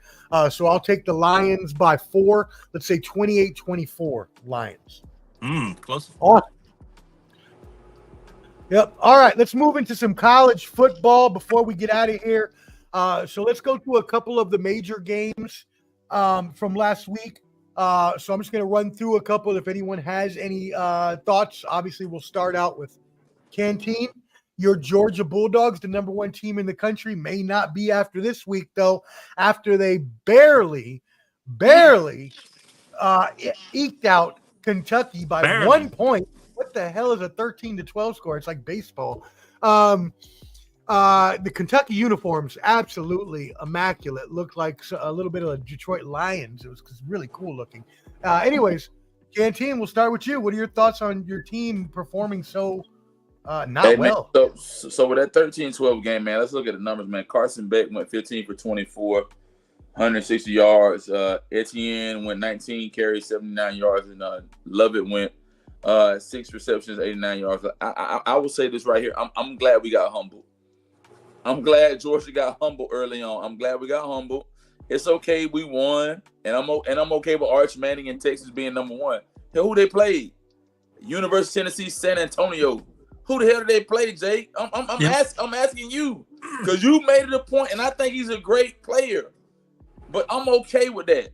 Did Ewers get hurt? Hey, who? Yes, and Arch has been showing up like I said he was. He got hurt? I didn't know Ewers got hurt. So all I'm saying this week, man, we got to buy. We're going to kick Alabama ass next week. We're going to whoop Alabama ass, Flo. No moving the goalpost, Flo. Just take it. What are you talking about? Because you already know you're going to pick. And while you're at it, Ken, go ahead and pick the Texas game, too, because we're going to do that one next. What do you think about the Texas game? What do you think about the Texas game that they had? It was a butt whooping, 56-7. You're right. They haven't really played anybody. Hey. So at the end of the day, Omar, Texas was supposed to win, man. They haven't played anybody. Does Michigan not count as anybody? Say what, Jay? Does Michigan not count as anybody now? I mean, that was a good win. I do agree. Okay, Georgia so you beat Michigan, but when we look at the numbers from this past weekend, Arch Manning went 9 for 12, 223 yards and 4 touchdowns. His numbers look ecstatic.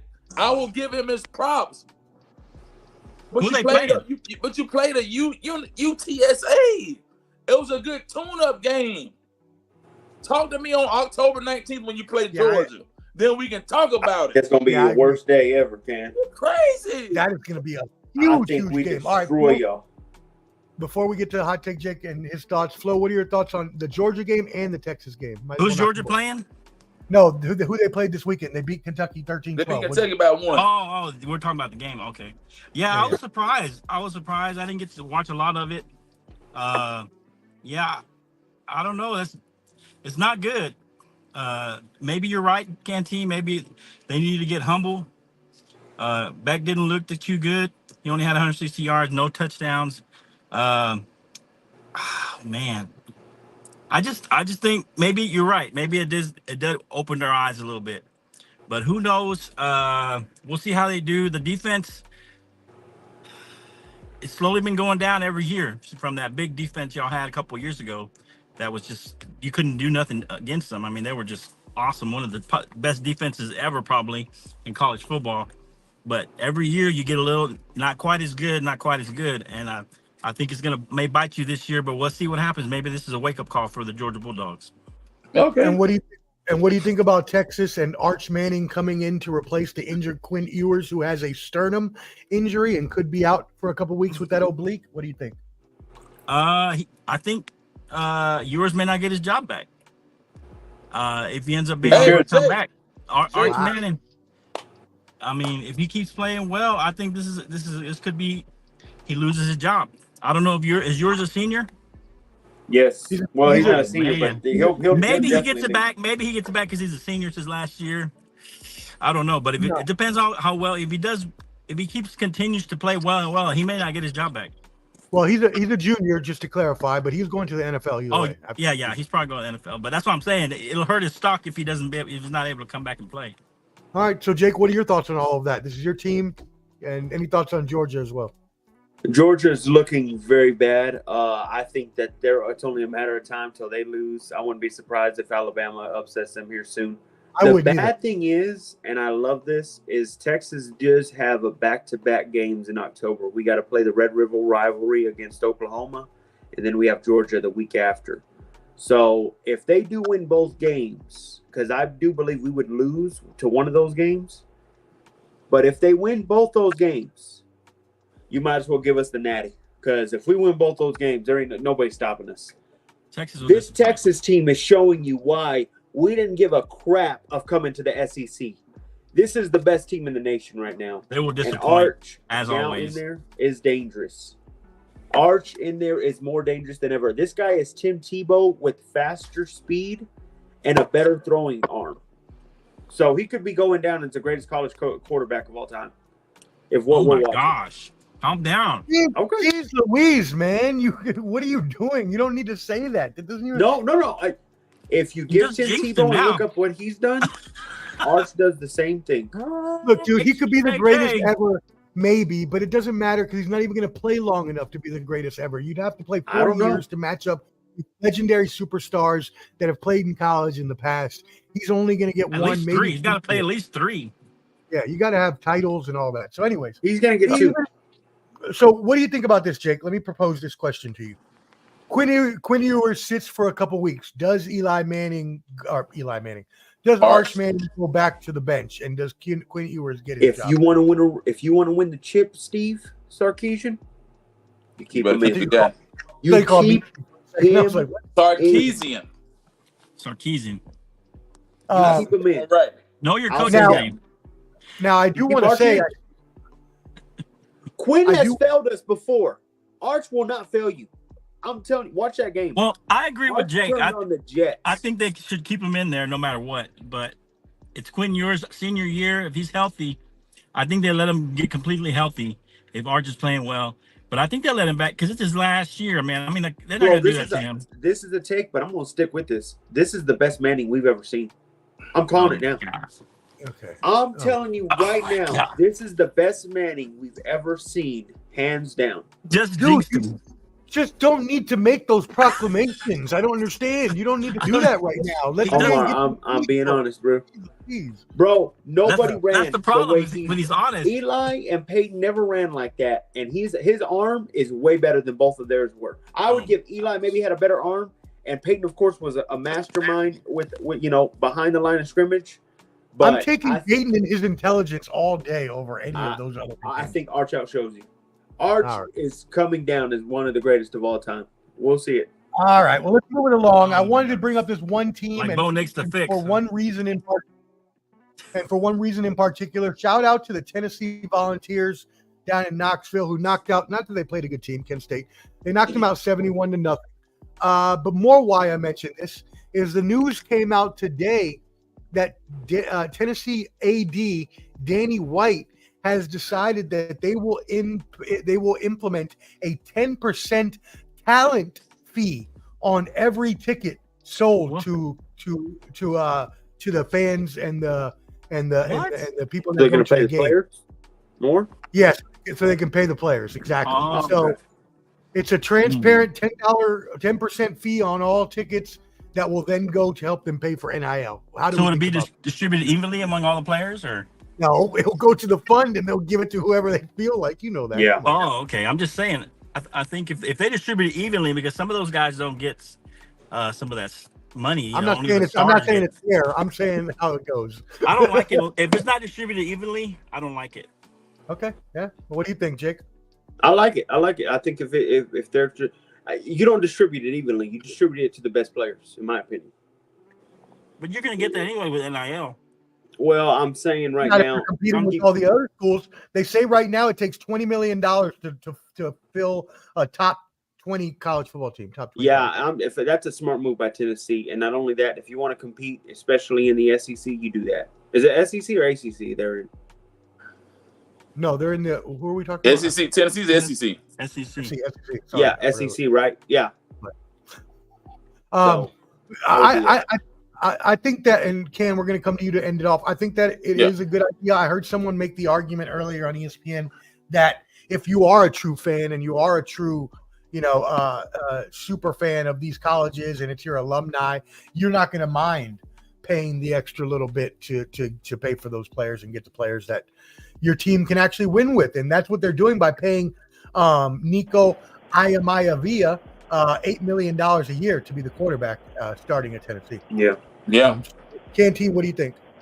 Hey, man, as long as the money's there, man, you want to only give the money to the best guys that are available, man. It's kind of like the NIL, man. I mean, you look at Shadur Sanders, Travis Hunter, those guys are making more money than assistant coaches at Colorado. It's a crime, but, I mean, you're giving the money to the best. And I know that Deion Sanders and any other coaches that are in the organization, they're giving their money to their associate head coaches, but whoever the best on the staff, that's how I look at it, man. All right, yeah, no, I mean, I agree with you. I think I see where Flo is coming from, which is very much against what I thought was all of Flo's nature in being in the kind of socialism and providing back to everybody. But I like it, Flo. I like the change of heart. That's normally what I would say is give back equally, but I can't agree. You're better for a reason. If you're playing at premium positions like quarterback, cornerback, defensive end, you're obviously going to get the money. But they're going to get that anyway. The stars are going to get that. You're right, but what school do they get it from, right? Because if you're not paying up, then they're going to go to another school and take it. Go somewhere else. You got to ante up, man. I don't know. I disagree. I think if the players, some of those guys who aren't probably going to make the NFL, I think they should get that extra money. Why not? They're college students. Let them have it, spread it out evenly. Maybe give them a little more to the stars, but for the most part, spread it out evenly because the stars are going to get NIL money anyway. I will say that I do agree with that. There should be a baseline that everybody gets, like $5,000 for every player, but then the special ones a little more, something like that. Okay, that's fair. All right, well, let's run through a couple of the games this weekend. There's not very many top 25 teams playing each other. Actually, there's only a couple of those games, so we'll run through those fairly quickly. Actually, we have 4 in total of ranked teams playing each other. So number 1 is number 24 ranked Illinois goes into number 22 ranked Nebraska. Both teams are 3-0 in the Big Ten. Nebraska is a touchdown favorite. Really quick and scores for Cam. Flo, we'll start with you. Well, I like Nebraska a lot. I like Iola. I think he's a real deal. I think he does kind of try to imitate Mahomes or whatever, but he's actually a really good quarterback. He's got a good solid. I don't know, the way he throws the ball. He's accurate. He's got a good build is what I was meaning to say. He's a solidly built. He's not a skinny guy. He's a solid guy. And I like the way he's been throwing it as a freshman. He surprised me. As a freshman, he's throwing this well. I think Nebraska goes in there, makes a statement, and they win this game fairly handily. Maybe 20. Let's go 28-17. Yeah, I really like Dylan Raiola. He's proven to be a very good young prospect as well. They have Dowdle at running back. Don't get him confused with Rico in Dallas, but he's a good running back they got there. He's a sophomore, so they got good young players. Canteen and then Jake. Man, Raiola's solid, man. Matt Ruler's done a great thing there, right, at Nebraska, man. They've shown up, they've showed out, man. I have a lot of respect for Raiola. Raiola was a Georgia commit, but he flipped his commitment, and I'm glad and I'm gonna be honest, I'm glad he flipped his commitment. And I'm glad he went to Nebraska, man. I think they're going to win 34-21, good old-fashioned butt whipping, man, at home. Wow, 34.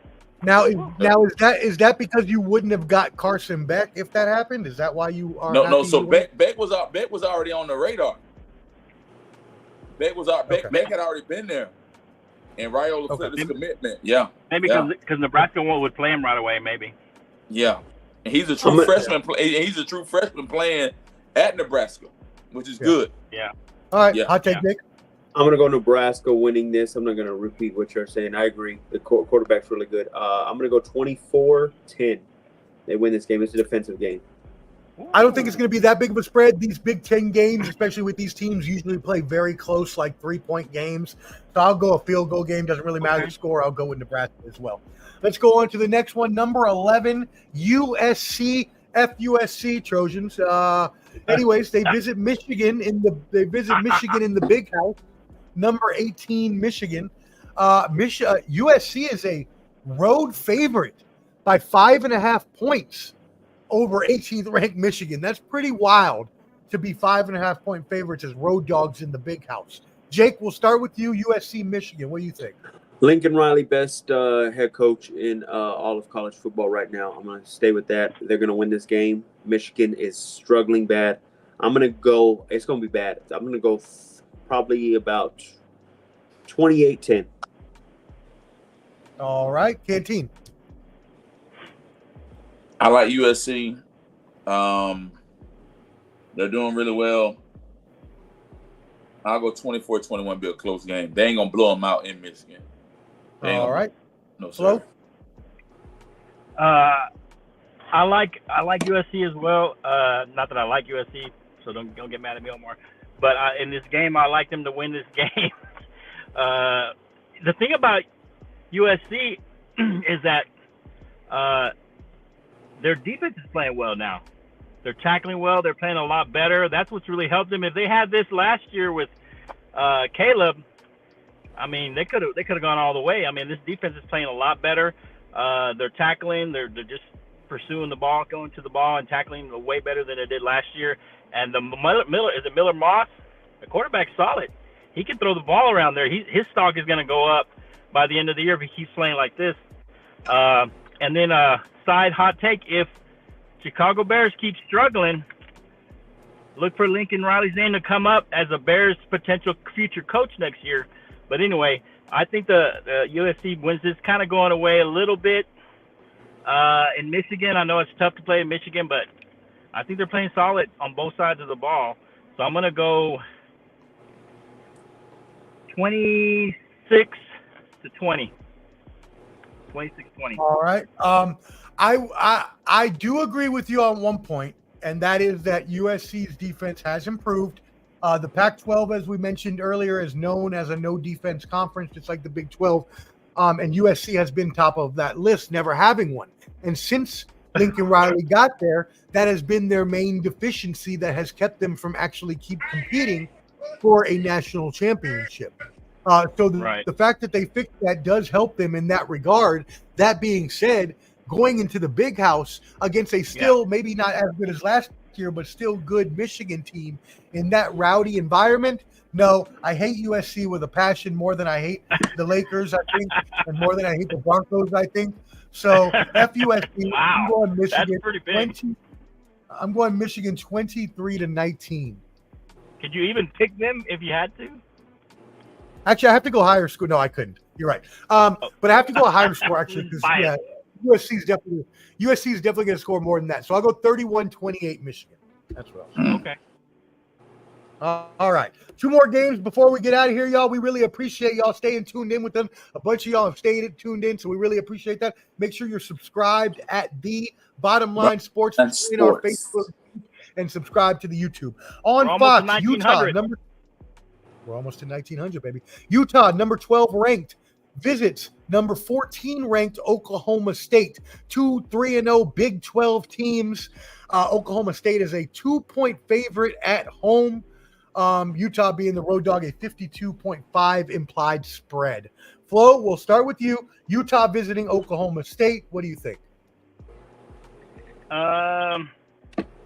This will be a close one. Oklahoma State they seem to have some of those kind of like those stinkers every now and then. And I like Cameron Rising. He's a good quarterback. I like the way he's been playing. I think Utah's look good. I think this will be a little bit of an upset since they're underdogs right now, going on the road. I think they upset Oklahoma. Oklahoma always, like I said, they always, for whatever reason, they have a bad game at home, and usually at home.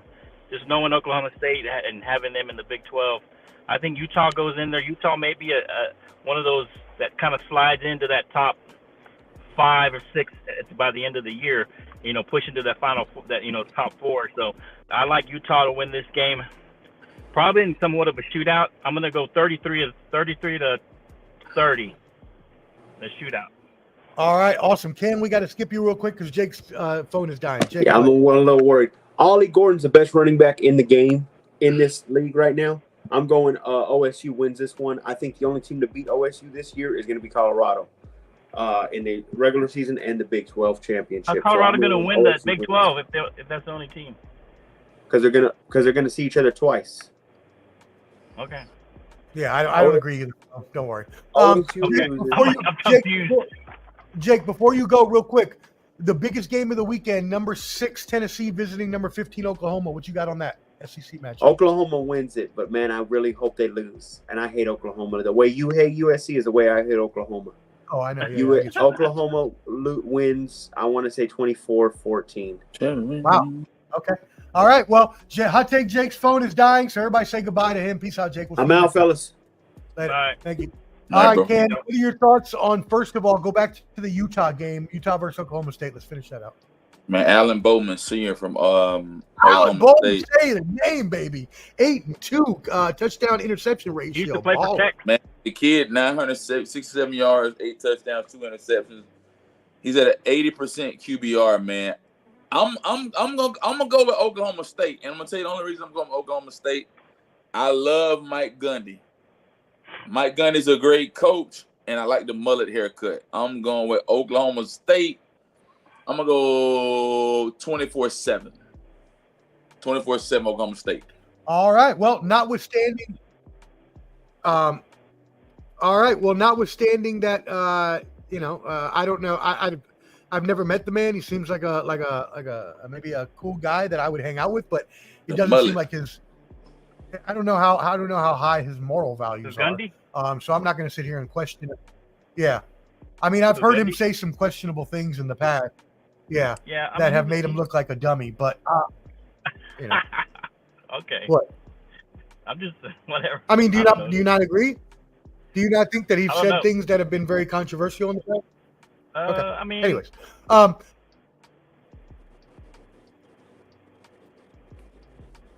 okay. Anyways, another. I thought you were going to say something. Anyways, so I like your point, Canteen. Bowman is beasting out, as Flo mentioned, former Texas Tech quarterback.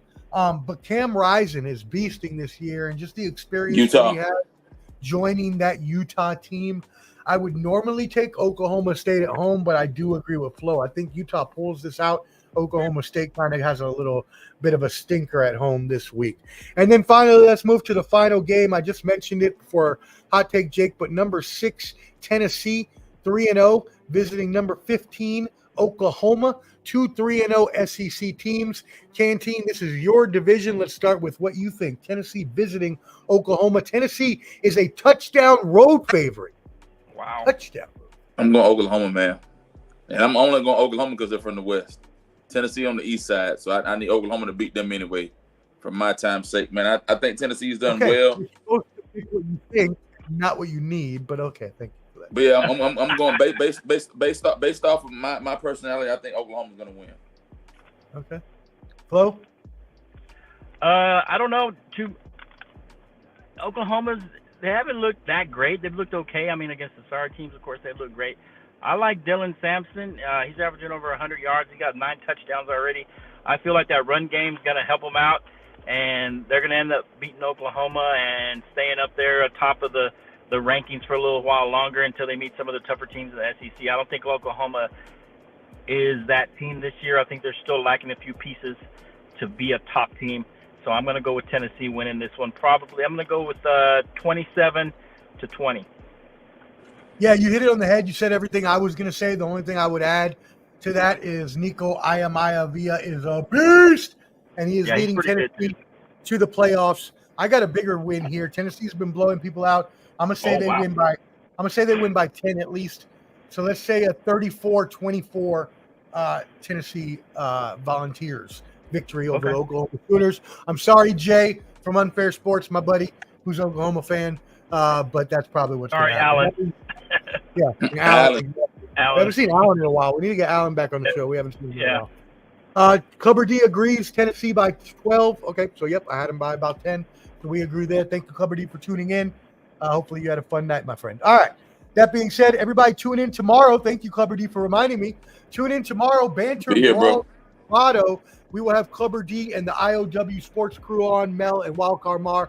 We'll be talking all of the controversial issues of the week. So make sure you definitely tune in for that. Subscribe at Ball and Buds, BALLANDBUDS.